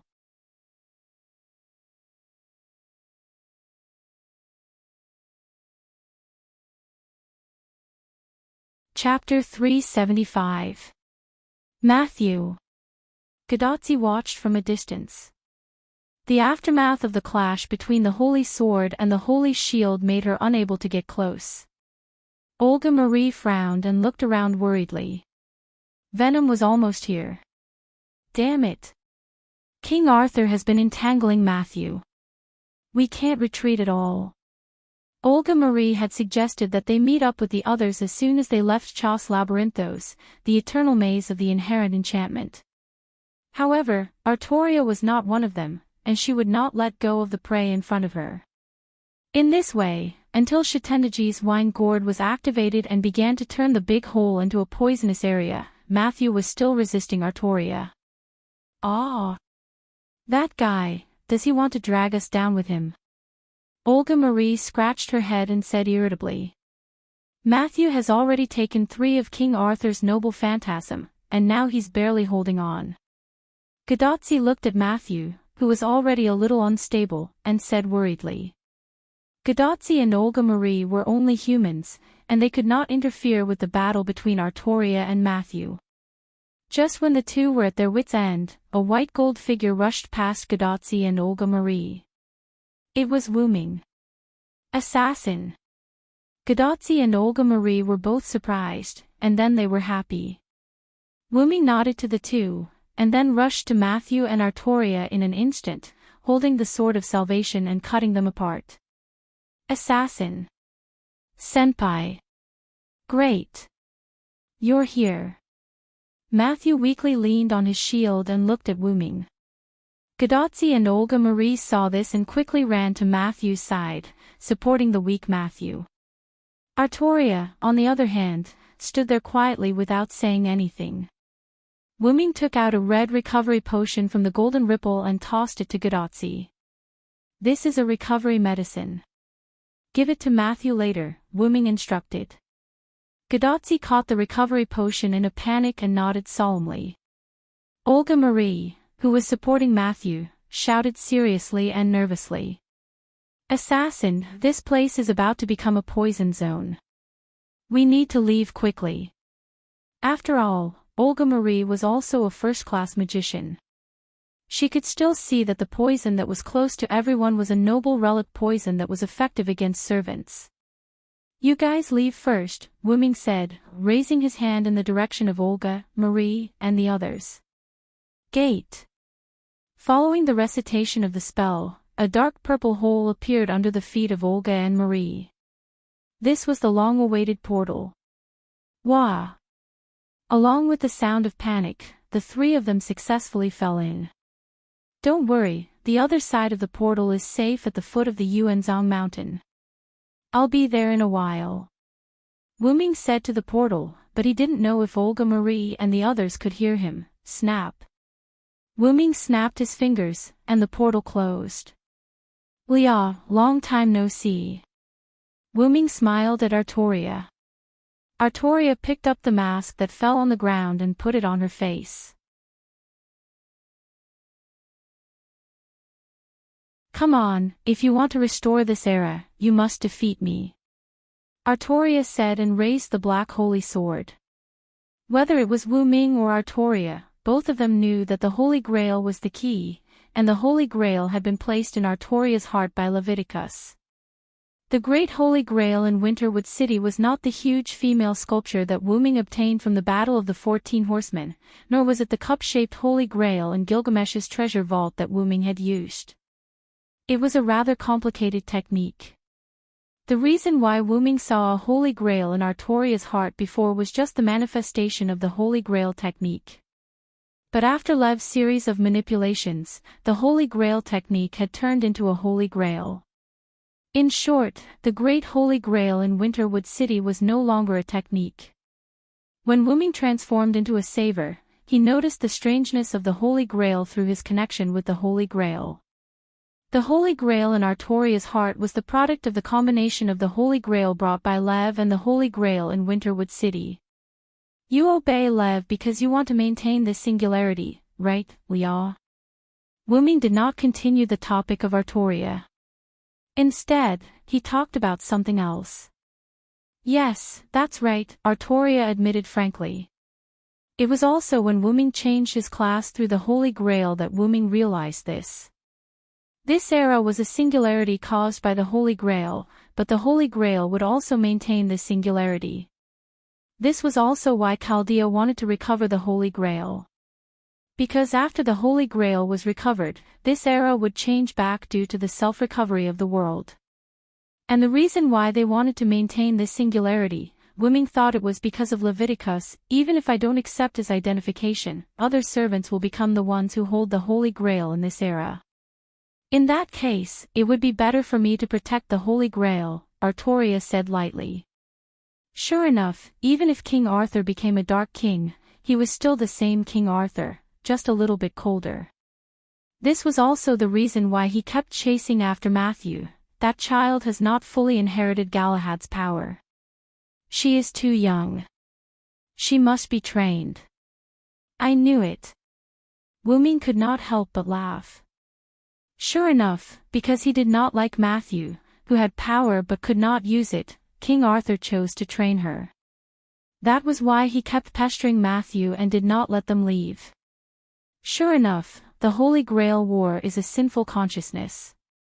The first meeting between you and me after a long time ended in this way. Wuming said as he raised the blade of salvation.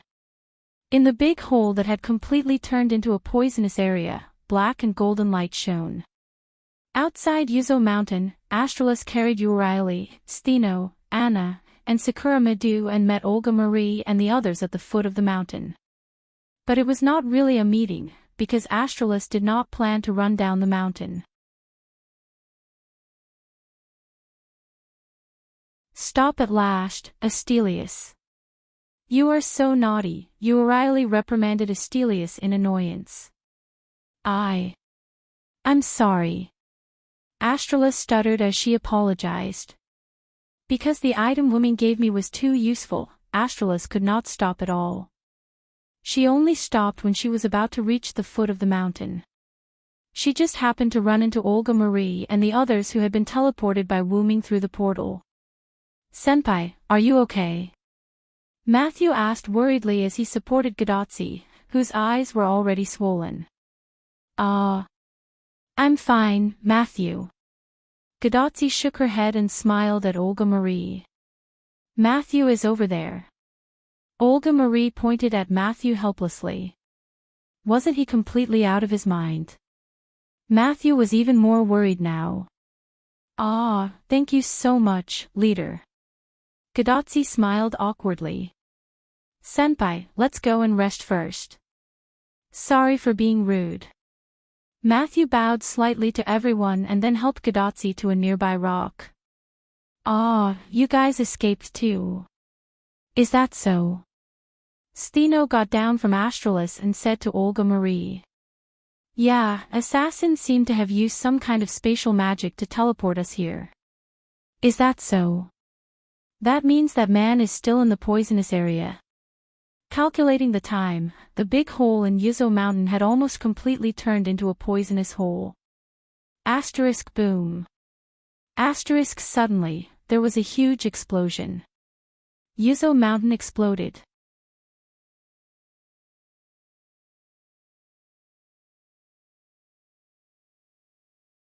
Chapter 376. Boom. Suddenly, Yuanzhong Mountain exploded. From the middle of Yuanzhong Mountain to the top, it was completely destroyed by the explosion. Due to the intensity of the explosion, not many rocks fell to the foot of the mountain. Instead, most of the rocks that fell were small stones. What? What happened? Gadotzi was shaken to the point that he was completely awake. That. Senior, Yuanzhong Mountain exploded. Matthew said awkwardly. Ah. Gadotzi looked at Yuanzhong Mountain in a daze and realized that it had indeed disappeared. It must be caused by assassins' battle with King Arthur. Olga Marie frowned. Wuming could not return safely from an explosion of this magnitude. Don't worry. His strength is far beyond your imagination. Steno and Urieli smiled mysteriously and said to Olga Marie in unison. After all, Steno and Urieli had accidentally found out about Wuming's true identity. I hope so. Olga Marie sighed. At that moment, a figure walked out from the forest at the foot of Yuanzhong Mountain. However, this figure was in a sorry state. Zhuge Kongming. Olga Marie called out this figure's name. What happened? Isn't the Conquest King with you? Seeing Zhuge Kongming's sorry state, Olga Marie had a bad feeling. The Conquest King has already left, Zhuge Kongming said calmly. Then, he told everyone what had happened. After Iskandar activated his Ionioi Heteroi, he brought himself, Zhuge Kongming, Sima Yi, Gil de Rais, and Attila into the inherent barrier. Then, with the support of Zhuge Kongming's military skills, Iskandar led his army and showed a crushing state as they crushed the enemy. Soon, in the chaotic battle, Gil de Rais and the sea demons he summoned and controlled were all killed. In any case, Sima Yi was a rider. Thus, he managed to survive on the battlefield with his chariot. Sima Yi felt bitter in his heart. It wasn't that he couldn't win, but that he didn't have an army. Although Sima Yi was summoned as a rider, she was the same as Zhuge Kongming. Both of them had strategist skills and noble relics. In other words, both of their noble relics were almost the same.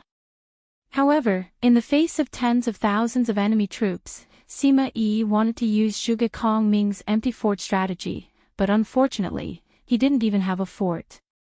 Sima Yi had no choice but to use his relic to give Iskandar's army a debuff. Subsequently, Sima Yi used the command incantation to summon Attila, who had been killing non-stop in the army, to summon the war god's sword. The enemy servant has a command spell that can control other servants. Olga Marie was surprised. Although it didn't sound nice, it was too bold to let a tool manage another tool. After all, there was a possibility of a backlash. If the servant was fed up with its master, it could use the command spell to order the servant it controlled to kill its master. After all, the command spell was in the servant's hands. The most important thing was that the servant being controlled was the European destroyer, Attila the Hun, who was known as the Whip of God. The rainbow-like lightsaber instantly wiped out almost two-thirds of the entire Ionioi's army, Zhuge Kongming said in a heavy tone. There was no doubt that Iskandar had been defeated. If it were not for the Ionioi Hitiroi protecting Iskandar and Zhuge Kongming, the two of them would have returned to the Martyr's Palace when Attila released the first wave of noble artifacts.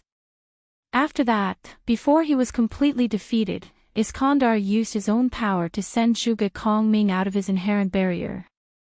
As soon as Zhuge Kongming came out of the inherent barrier, he discovered the whereabouts of Olga Marie and the others.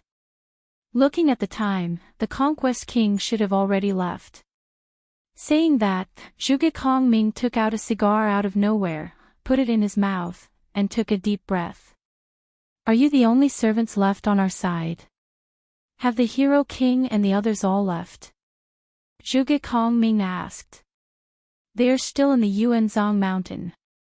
Looking at the current situation, I'm afraid that they are doomed. Olga Marie said in a heavy tone, looking at the destroyed Yuanzhong mountain from time to time. Then let's leave for now. We have to think about how to deal with Attila. If that guy catches up to us, we will all leave. This singularity is completely hopeless. It had to be said that Zhuge Kongming was worthy of being a military advisor. Even if his side was in a disadvantageous situation, he didn't show a trace of annoyance. Although Zhuge Kongming's words were indeed a wise choice, whether it was Stheno's group or Gadotzi's group, none of them moved. Stheno and Euryale simply thought that Wu Ming wouldn't leave. Asterios only listened to Euryale's words. Anna and Sakura Madu were still unconscious, so Stheno and the others didn't move. Gadotzi and Matthew didn't want to abandon their companions who might survive. Olga Marie was also worried about Wu Ming, so Gadotzi and the others didn't show any signs of leaving. Zhuge Kongming held the cigar in one hand and sighed. I really don't know what to say to you. Zhuge Kongming shook his head. He's here. Zhuge Kongming suddenly said. As if reflecting Zhuge Kongming's words, a white figure walked out of the forest. Destruction. Attila said slowly, exuding a destructive aura, and walked toward Gadotzi and the others. This powerful aura. Stheno couldn't help but look at Attila a few more times. Euryale and Asterios also looked serious. Matthew immediately held his shield in front of Gadotzi. Matthew, who had drunk the recovery potion, had completely recovered. It had to be said that Wu Ming's potion was very effective. Stheno and the other servants were already in such a state, let alone Gadotzi and Olga Marie, who were humans. Since that's the case, allow me to stall for time. After saying those words, Zhuge Kongming turned around. You guys take this opportunity to go to Yuanzhong Mountain and see what's going on. Zhuge Kongming walked toward Attila. Everyone was silent for a while. Without caring about the people behind him, Zhuge Kongming took a puff of the cigar, then held it in his hand. Speaking of which, this body's things are really good. Then, Zhuge Kongming condensed his magic, turned it into a white feather fan, and pointed it at Attila. This is the military advisor's ultimate position. Try to break it if you can. Karazuno Jean.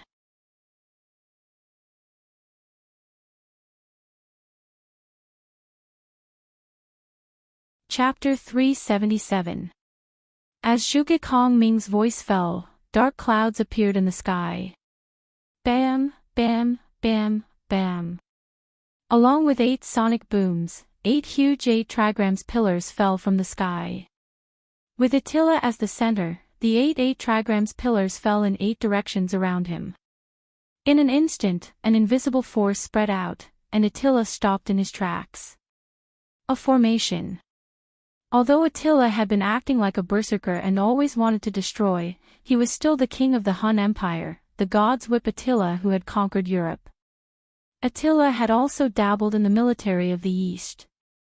The unknown force of this formation did indeed stop Attila's footsteps. It's useless, destroy. Attila raised the war god's sword in his hand as he spoke. Suddenly, Zhuge Kongming's formation was broken. Have you forgotten my existence, Zhuge Liang? The blonde girl in an ancient robe rode a chariot not far from Attila. She was the rider, Sima Yi. She was the one who held Attila's command charm. On the other hand, Zhuge Kongming's Karazuno Jean was countered by Sima Yi's primordial chaos array. Sima Yi, you really are a hindrance. Zhuge Kongming knew that Sima Yi was nearby, but he did not expect her to do the same as he did. Humph. Then you can return to the martyr's palace with peace of mind, Zhuge Liang. Sima Yi said provocatively. You should have sensed that our master has been defeated, and we are no longer restrained by him. Zhuge Kongming said calmly. You want to ask why I continue to follow orders, right? It's because you are here, Zhuge Liang. Sima Yi sneered. Even if I disappear and return to the martyr's palace, it was not easy to meet you in the Holy Grail War. The shame of the empty city stratagem will be washed away here. In the name of the command charm, Saber Attila, release your noble charm. Sima Yi raised her right hand, and one of the remaining 2 command charms on the back of her hand disappeared. Attila silently raised the war god's sword in his hand.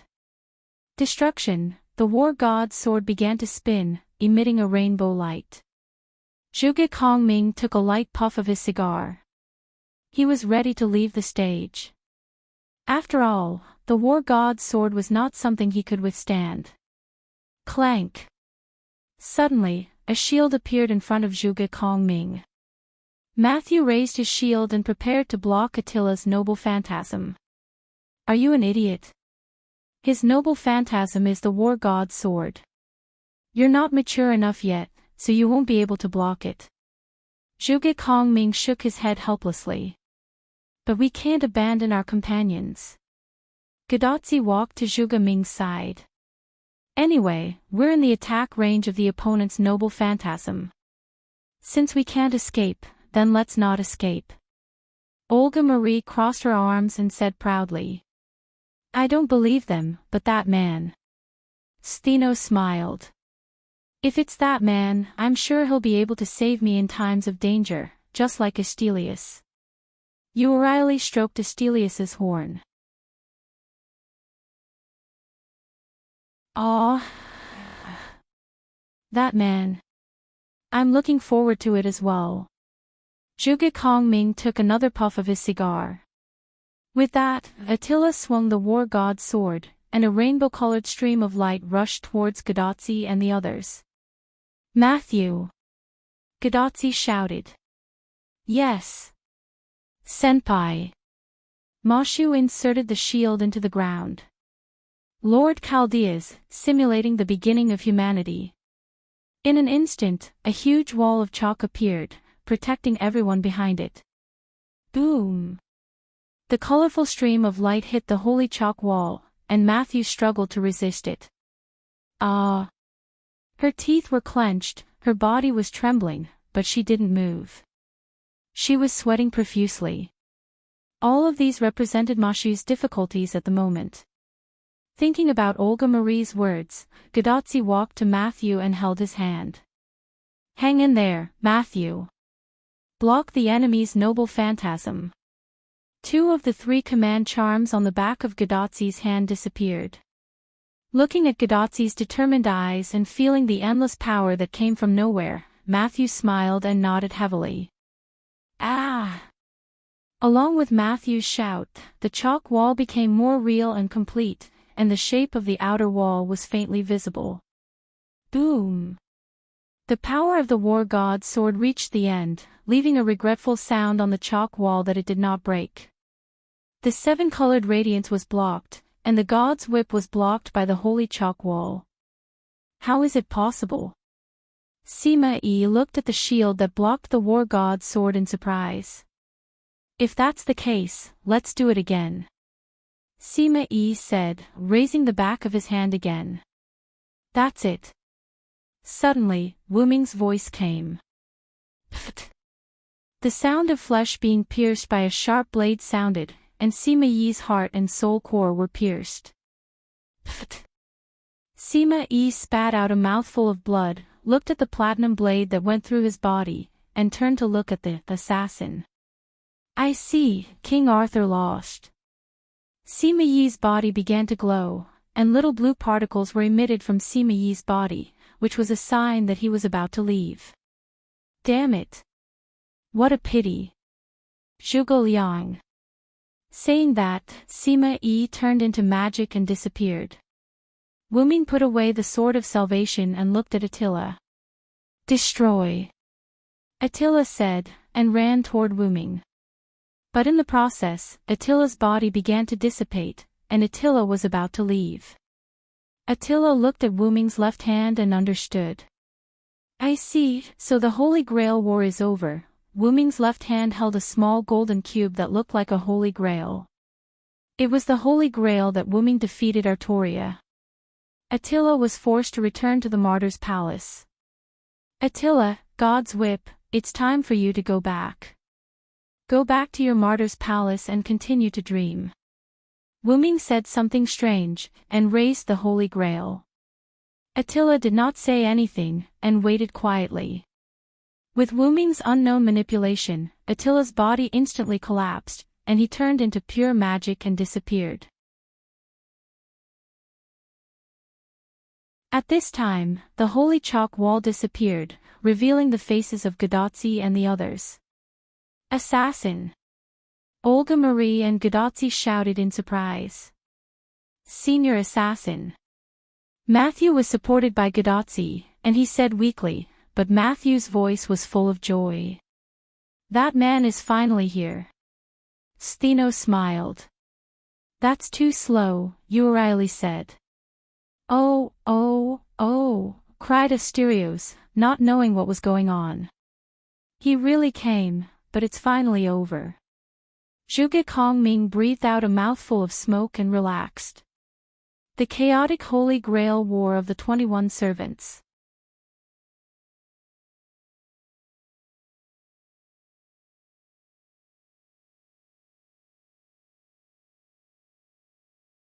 Chapter 378.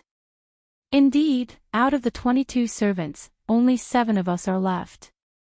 Saver Wuming, Shielder Matthew, Assassin Stheno, Archer Euryale, Berserker Asterios, Lancer Anna, and Caster Zhuge Kongming.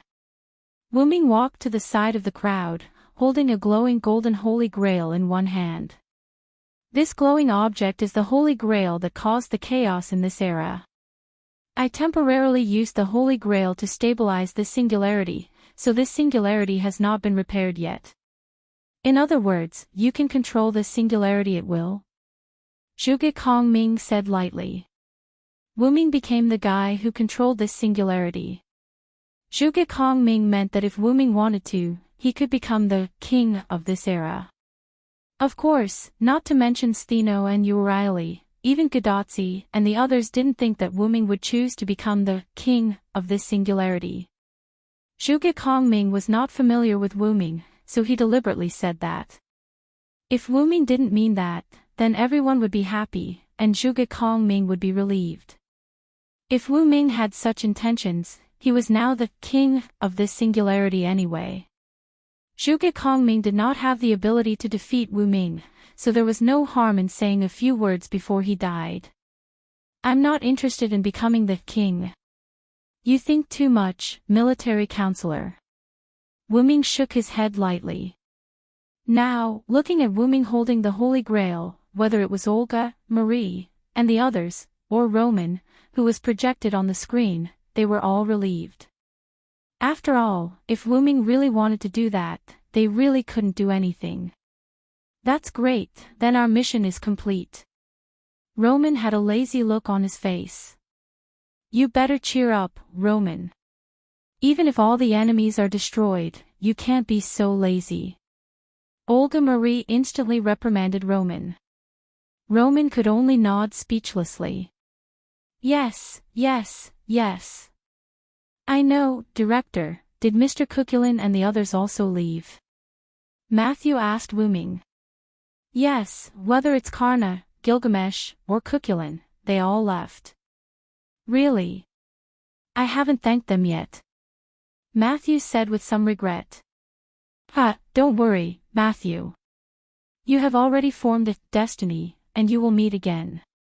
Wuming smiled and comforted Matthew. Yes, Assassin Senpai. Matthew's sorrow turned into joy and nodded with joy. By the way, where is Professor Lev? Gadotsi suddenly asked. Everyone then looked at Wu Ming. If it's Lev, he's dead on the surface. Wu Ming's words puzzled everyone. What did he mean by, dead on the surface? I'll show you the image directly. With that, Wu Ming raised the Holy Grail, and instantly, the light shone brightly, drowning everyone. When everyone opened their eyes because it was too dazzling, the scene in front of them changed, from the forest at the foot of the mountain to a maze of tall pine trees and rocks. Is this an image? Olga Marie saw Wu Ming's trick and didn't panic. Image? Gadotsi scratched the back of her head. That's right, it's a projection. I've recreated the scene of my battle with Leviticus. After Silent Wonder finished speaking, a towering pillar appeared behind everyone. This thing is a demon god pillar, right? Zhuge Kongming looked indifferently at this huge pillar of flesh that was filled with eyes and said in detail. Demon god pillar. Roman was a little surprised. What's wrong, doctor? Matthew looked at Roman, who was unnatural on the screen. Nothing, I just learned about this thing through learning magic. I didn't expect the mythical product to reappear. Roman smiled slightly and quickly adjusted his state. However, Wu Ming glanced at him indifferently. As early as Wu Ming saw Roman for the first time, Wu Ming felt a little unnatural from Roman. Now that he had become a saver, silent cries saw through Roman's nature. This demon god pillar is the demon god Floros, the 72 demon gods under the command of the demon king Solomon. It appeared in the form of a demon god pillar. Wu Ming didn't say anything, but began to explain the origin of the demon god pillar. Demon king Solomon. Olga Marie looked at the pillar of flesh in distress, and couldn't help but suspect that the real mastermind behind the scenes was the heroic spirit Solomon. Immediately, Wu Ming's figure appeared in front of everyone, but Wu Ming's figure wasn't the current golden white clothes, but the black windbreaker and black hat from before. Then, the demon god pillar began to release the demon mist to attack Wu Ming. However, everyone found that they couldn't hear the sound. At such a close distance, the sound of the demon god pillar is a little too strong for humans, so I omitted the sound. Wu Ming explained. Although Zhuge Kongming and Roman didn't seem to believe it, they didn't say anything. Wu Ming did this for a reason. The conversation between Wu Ming and the demon god pillar involved the issue of Wu Ming's identity. Gadotsi and the others had already suffered a lot, so Wu Ming felt that it was better to tell them later. Because Wu Ming omitted the scene of his conversation with Lev, Wu Ming had already used the inherent barrier. As the scene changed, everyone's surroundings turned into a foggy city. Ah, this is Assassin's inherent barrier.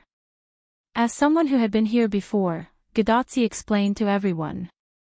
I know you've been here before. Take a good look. Olga Marie violently pressed Gadotsi's little head, and said rather unhappily. Ouch, ouch, ouch. After that, the demon mist swallowed Wu Ming, and Wu Ming used the Holy Grail and command incantation to change his class. In the end, he used the sun condensed from the Blade of Salvation to defeat Leviticus. After the projection ended, everyone returned to the foot of the Yuanzhang mountain. Even if Lev had committed a heinous crime, he was still Chaldea's former companion, so Wu Ming didn't let them see the scene of Lev's body being burned to ashes by Wu Ming. Just like that, Lev died, but Floros didn't. Wu Ming shrugged.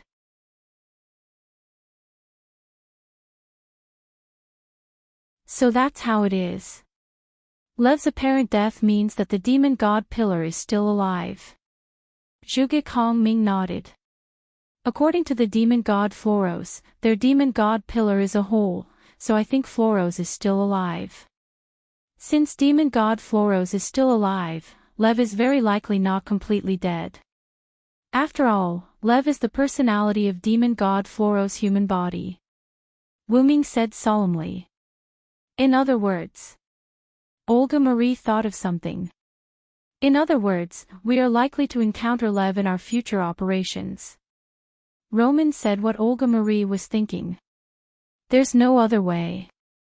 Romani, you're responsible for contacting the people of the Magic Association, and let them support us. Olga Marie said as if she was entrusting an orphan. Leader, it couldn't be helped. Even if they were comforted by Wu Ming, everyone still didn't think that Lev was lying when he said that Olga Marie was dead. The fact couldn't be changed, and Olga Marie had begun to accept it. At least, she had to do what she had to do while she was alive. Excuse me, even if Olga Marie can return to Chaldea, you can't contact the Magic Association in the outside world, because the world outside Chaldea has been completely burned.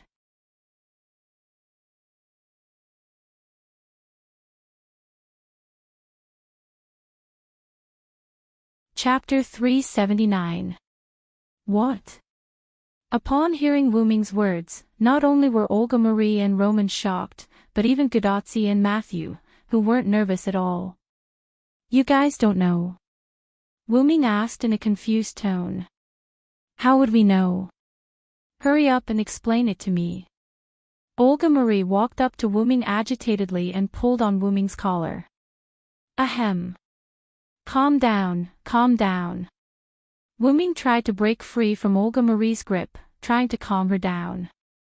Leader, please calm down. Matthew pulled Olga Marie's arm and tried to calm her down. Olga Marie glanced at Matthew, calmed down, and let go of Wu Ming. Ahem. Let me explain. Wu Ming adjusted his collar and began to explain what he had just said. Just like Winterwood City, the world outside Chaldea has all been burned down. The reason why Chaldea detected that all humans were wiped out in 2018 is because all humans were burned down at that time. The mastermind behind this is what you think it is, the Magic King Solomon, who controls the 72 demon gods. Stheno, Urieli, and Anna brought Sakura Madu and Asterios to stand behind Chaldea's group. This was related to Godotzi and the others, so as servants, it was better for them to step back and listen. If that's the case, I guess the world outside this city has also become a sea of fire. Zhuge Kongming lit up another cigar and explained in detail. After all, as a wise man, Zhuge Kongming and Chaldea's group listened to Wu Ming's explanation in the front row. Zhuge Kongming is correct. That's because this great fire started in the era of Kanagawa and continued all the way to the year 2018, which is when all of humanity was destroyed. The reason there was a delay is because Chaldea still exists. The reason why Chaldea is fine is because of the influence of its own magnetic field, which preserved the hair color of Chaldea. No wonder we couldn't contact the Magic Association, and no wonder none of the people sent to the Magic Association came back or contacted Chaldea. It's not that there's a problem with the equipment, but that the people sent were all burned. Roman said thoughtfully. That's right. Other than Winterwood City, there are 7 new singularities in history. Roman, go check Shiba and see if I'm right.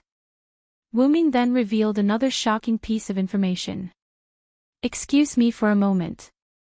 With that said, Roman's figure disappeared from the screen. After about 10 seconds, Roman's figure reappeared on the screen. Assassin is right. The singularities shown on Shiba didn't disappear. Instead, there are 7 new singularities. However, we can't analyze the locations of the singularities, so we don't know where they are, Roman said seriously. Romani, analyze the positions of the 7 singularities immediately. Olga Marie ordered, and Romani hurriedly went to carry out the task. Yes. Director. However, Roman didn't turn off the screen. Instead, he turned it on and analyzed the singularities with the rest of Chaldea's staff. 7 singularities, without any backup. Olga Marie bit her nails and thought about Wu Ming's words with a headache. She was also worried about Chaldea's future. No one chose to doubt Wu Ming's words. Roman found evidence on Shiba, and it clearly showed that there were 7 singularities. What's wrong? Are you scared by just 7 singularities? Wu Ming mocked. Gadotsi and Matthew were a little surprised. After all, Wu Ming wasn't the kind of person who would mock his companions. Olga Marie was like a barrel of dynamite. She would explode at the slightest provocation. She angrily refuted Wu Ming. Needless to say, Olga Marie's provocation worked very well. You bastard. Who's scared? It's just 7 singularities. I'll let Tachika and Matthew fix it for you. What about you two? Wu Ming looked at Matthew and Gadotsi. I'll do whatever Senior says. Matthew looked at Gadotsi with trust. Seeing Matthew like this, Gadotsi was touched. I'll take Matthew to open the 7 singularities. We definitely will, Gadotsi said energetically. Wu Ming smiled. In that case, I have nothing to worry about.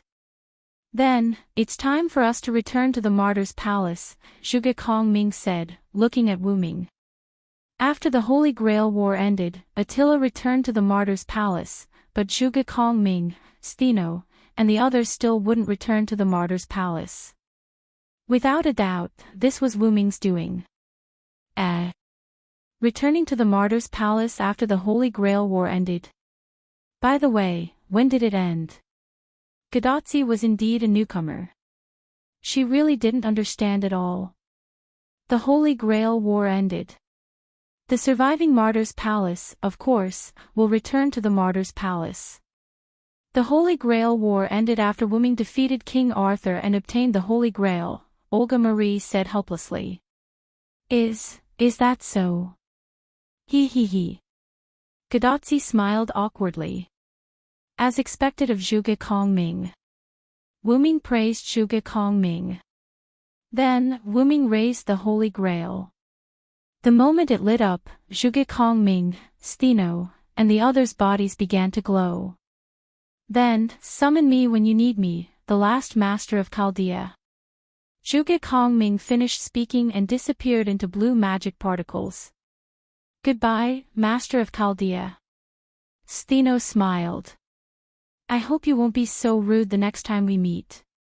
Riley also smiled, but this sentence was directed at Wu Ming. I apologize for my rudeness. Wu Ming was speechless. Sister Anna, are you leaving?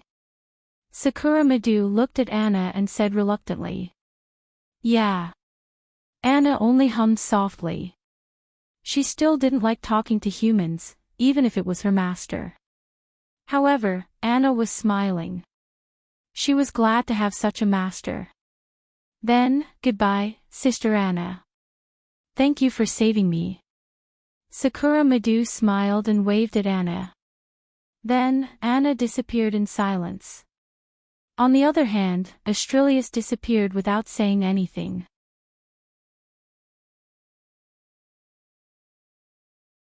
Then, Tachika and Matthew quickly retrieved the Holy Grail and returned to Chaldea. Roman, are you ready for the race shift?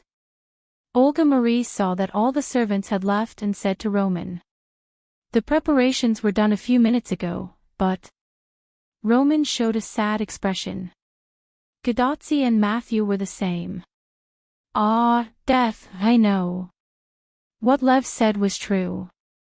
Now that I think about it, I did die in the explosion of Chaldea. Olga Marie said in a confused tone. Didn't I say that I wouldn't let Olga Marie die? Wu Ming suddenly said. Gadotsi, Matthew, Roman, and even Olga Marie were shocked. You didn't say that.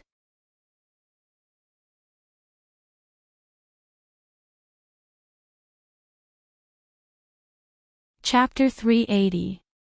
Even if Olga Marie can return to Chaldea, that's what I said.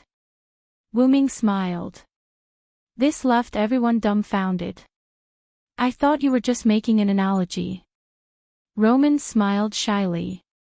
That. Assassin, can you really save the director? Gadotsi asked excitedly. Of course, Olga Marie is my master.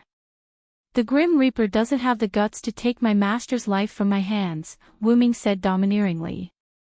That's great, Director. You don't have to die. Matthew said happily. Ha! Why do I feel that this sentence is particularly strange? Olga Marie laughed. Although Wuming said that Olga Marie was his master, Olga Marie had already noticed when Wuming changed his class. Her contract with Wuming was broken. This was why Olga Marie was so nervous at the foot of Yuzhong Mountain. Olga Marie thought that Wuming had left. Assassin had indeed left. Wuming was now Savor's savior. Olga Marie and Wuming both knew this, but they didn't reveal it. So, Assassin, how are you going to save the director? Roman asked. When Roman said this, not only were Gadotsi and Matthew curious, even Olga Marie was quite curious. You may not know this, but I can make puppets. Wuming smiled and began to answer. Puppets. Everyone was confused. Are you talking about those wooden puppets? Gadotsi raised her small hand and asked. No matter how you think about it, it's impossible. Matthew complained. It's like this, Wuming said. The golden ripple opened, and a figure was taken out by Wuming. Why was he taking it out? Because it was a puppet. This. Is this really a doll? Roman said in disbelief. The others were also stunned. A handsome man with golden hair and fair skin appeared in front of everyone. He was wearing an ancient white robe and had his eyes closed. That's right, this was the male version of Gilgamesh that Wuming had made in Uruk. Isn't this a real person? Are you sure you didn't kidnap her from that place?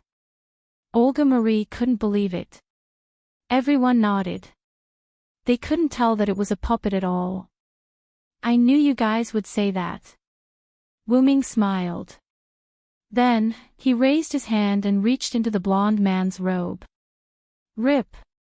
Following the sound of skin tearing, Wuming stretched out his hand and a complete piece of human skin appeared in Wuming's hand. Olga, Marie, and the others were startled, retreating in fear. Then, Wuming lifted up the blonde man's shirt. A complete piece of skin was missing from the abdomen of the doll, revealing the internal structure. Countless mechanical parts were placed in the blonde man's abdomen, proving that this was a mechanical doll. This really is a mechanical doll. Although Roman was from the medical department, he was also a little involved in other aspects. Naturally, he could tell that this was a doll, not a human. Do you still need to look at the brain? Wuming smiled kindly. No. I don't think so. Mashu smiled awkwardly. Gadotsi, Olga, and Marie also nodded. Of course, this is only a semi-finished product. I didn't replace the internal organs. I only made it to control its movements by projecting my mind into it. With that said, Wuming opened another golden ripple. This time, a person that looked exactly like the previous doll came out. As for this doll, it's my finished product. Be it its internal structure, sensory nerves, or magic circuits, they're all top-notch. The materials were all synthesized by me using rare magic plants and rare magic ores, the golden-haired doll said as it walked around before stopping. Putting a spirit into a body like this is no problem at all. His consciousness returned from the blonde doll to the servant's body. Wuming patted the motionless doll and praised it. Sigh. If there is no other way, creating a body like this would be fine. Olga Marie said rather helplessly. After all, who would want to die for no reason if they could live? But I'm not going to create a body for Olga Marie. Wuming suddenly said. Ah! Do you want me to use this body? Olga Marie was scared. Of course not. Wuming shook his head and didn't know whether to laugh or cry. After that, Olga Marie was relieved. Gadotsi, Matthew, and Roman were also relieved. I'm going to use this. Wuming said as he took out a cup from the golden ripple. Its shape was very similar to the Holy Grail. Is this the reaction of the Holy Grail? Roman looked at the data on the display and said with some surprise. Of course, that wasn't the Holy Grail that Wuming took from Gilgamesh's treasure house. That Holy Grail had turned into magic power and integrated into Wuming's Saver spirit base. This is the Holy Grail I got in another parallel world, and this Holy Grail has been made a wish. After that, I slightly modified it. Wuming smiled. Have you heard of Heaven's Feel? Wuming asked. Could it be? Roman looked scared. The third method. Olga Marie continued Roman's words. The third method. Matthew was slightly surprised. What is the third method? Gadotsi said that she didn't know anything. The materialization of the soul is not something that can be done by human beings. It's a higher level than magic. It's called magic, and the materialization of the soul is the third method. Olga Marie explained Heaven's Feel. Oh. It feels so strong. Gadotsi's face was full of surprise. This Holy Grail was made a wish by a somewhat extreme saint. The wish was to materialize the souls of all human beings in the world. Wuming said. How is that possible? Even the Holy Grail can't materialize the souls of all human beings in the world. That's the product of the third method. Roman said with some surprise. If the Holy Grail was really that omnipotent, then Lev just needed to make a wish to exterminate human beings. If the Holy Grail was really that omnipotent, then the crisis in Winterwood City would affect the whole world. Of course, that saint has other ways to cheat. If we let it go, it may really materialize the souls of all human beings in that world. Wuming didn't elaborate, then looked at Olga Marie. Through my modification, this activated Holy Grail can no longer affect the surroundings. I decided to let Olga Marie take this Holy Grail and materialize the souls. Wuming's sentence completely surprised everyone. Hey! You're tuning into the LoveLore Library YouTube channel. We're so grateful for your support, and don't forget to subscribe to join us on this incredible journey through captivating stories. Your generosity through donations truly makes a world of difference, as it's the primary source of revenue that allows me to expand and enhance this channel for you. Thank you from the bottom of my heart for being a part of this adventure.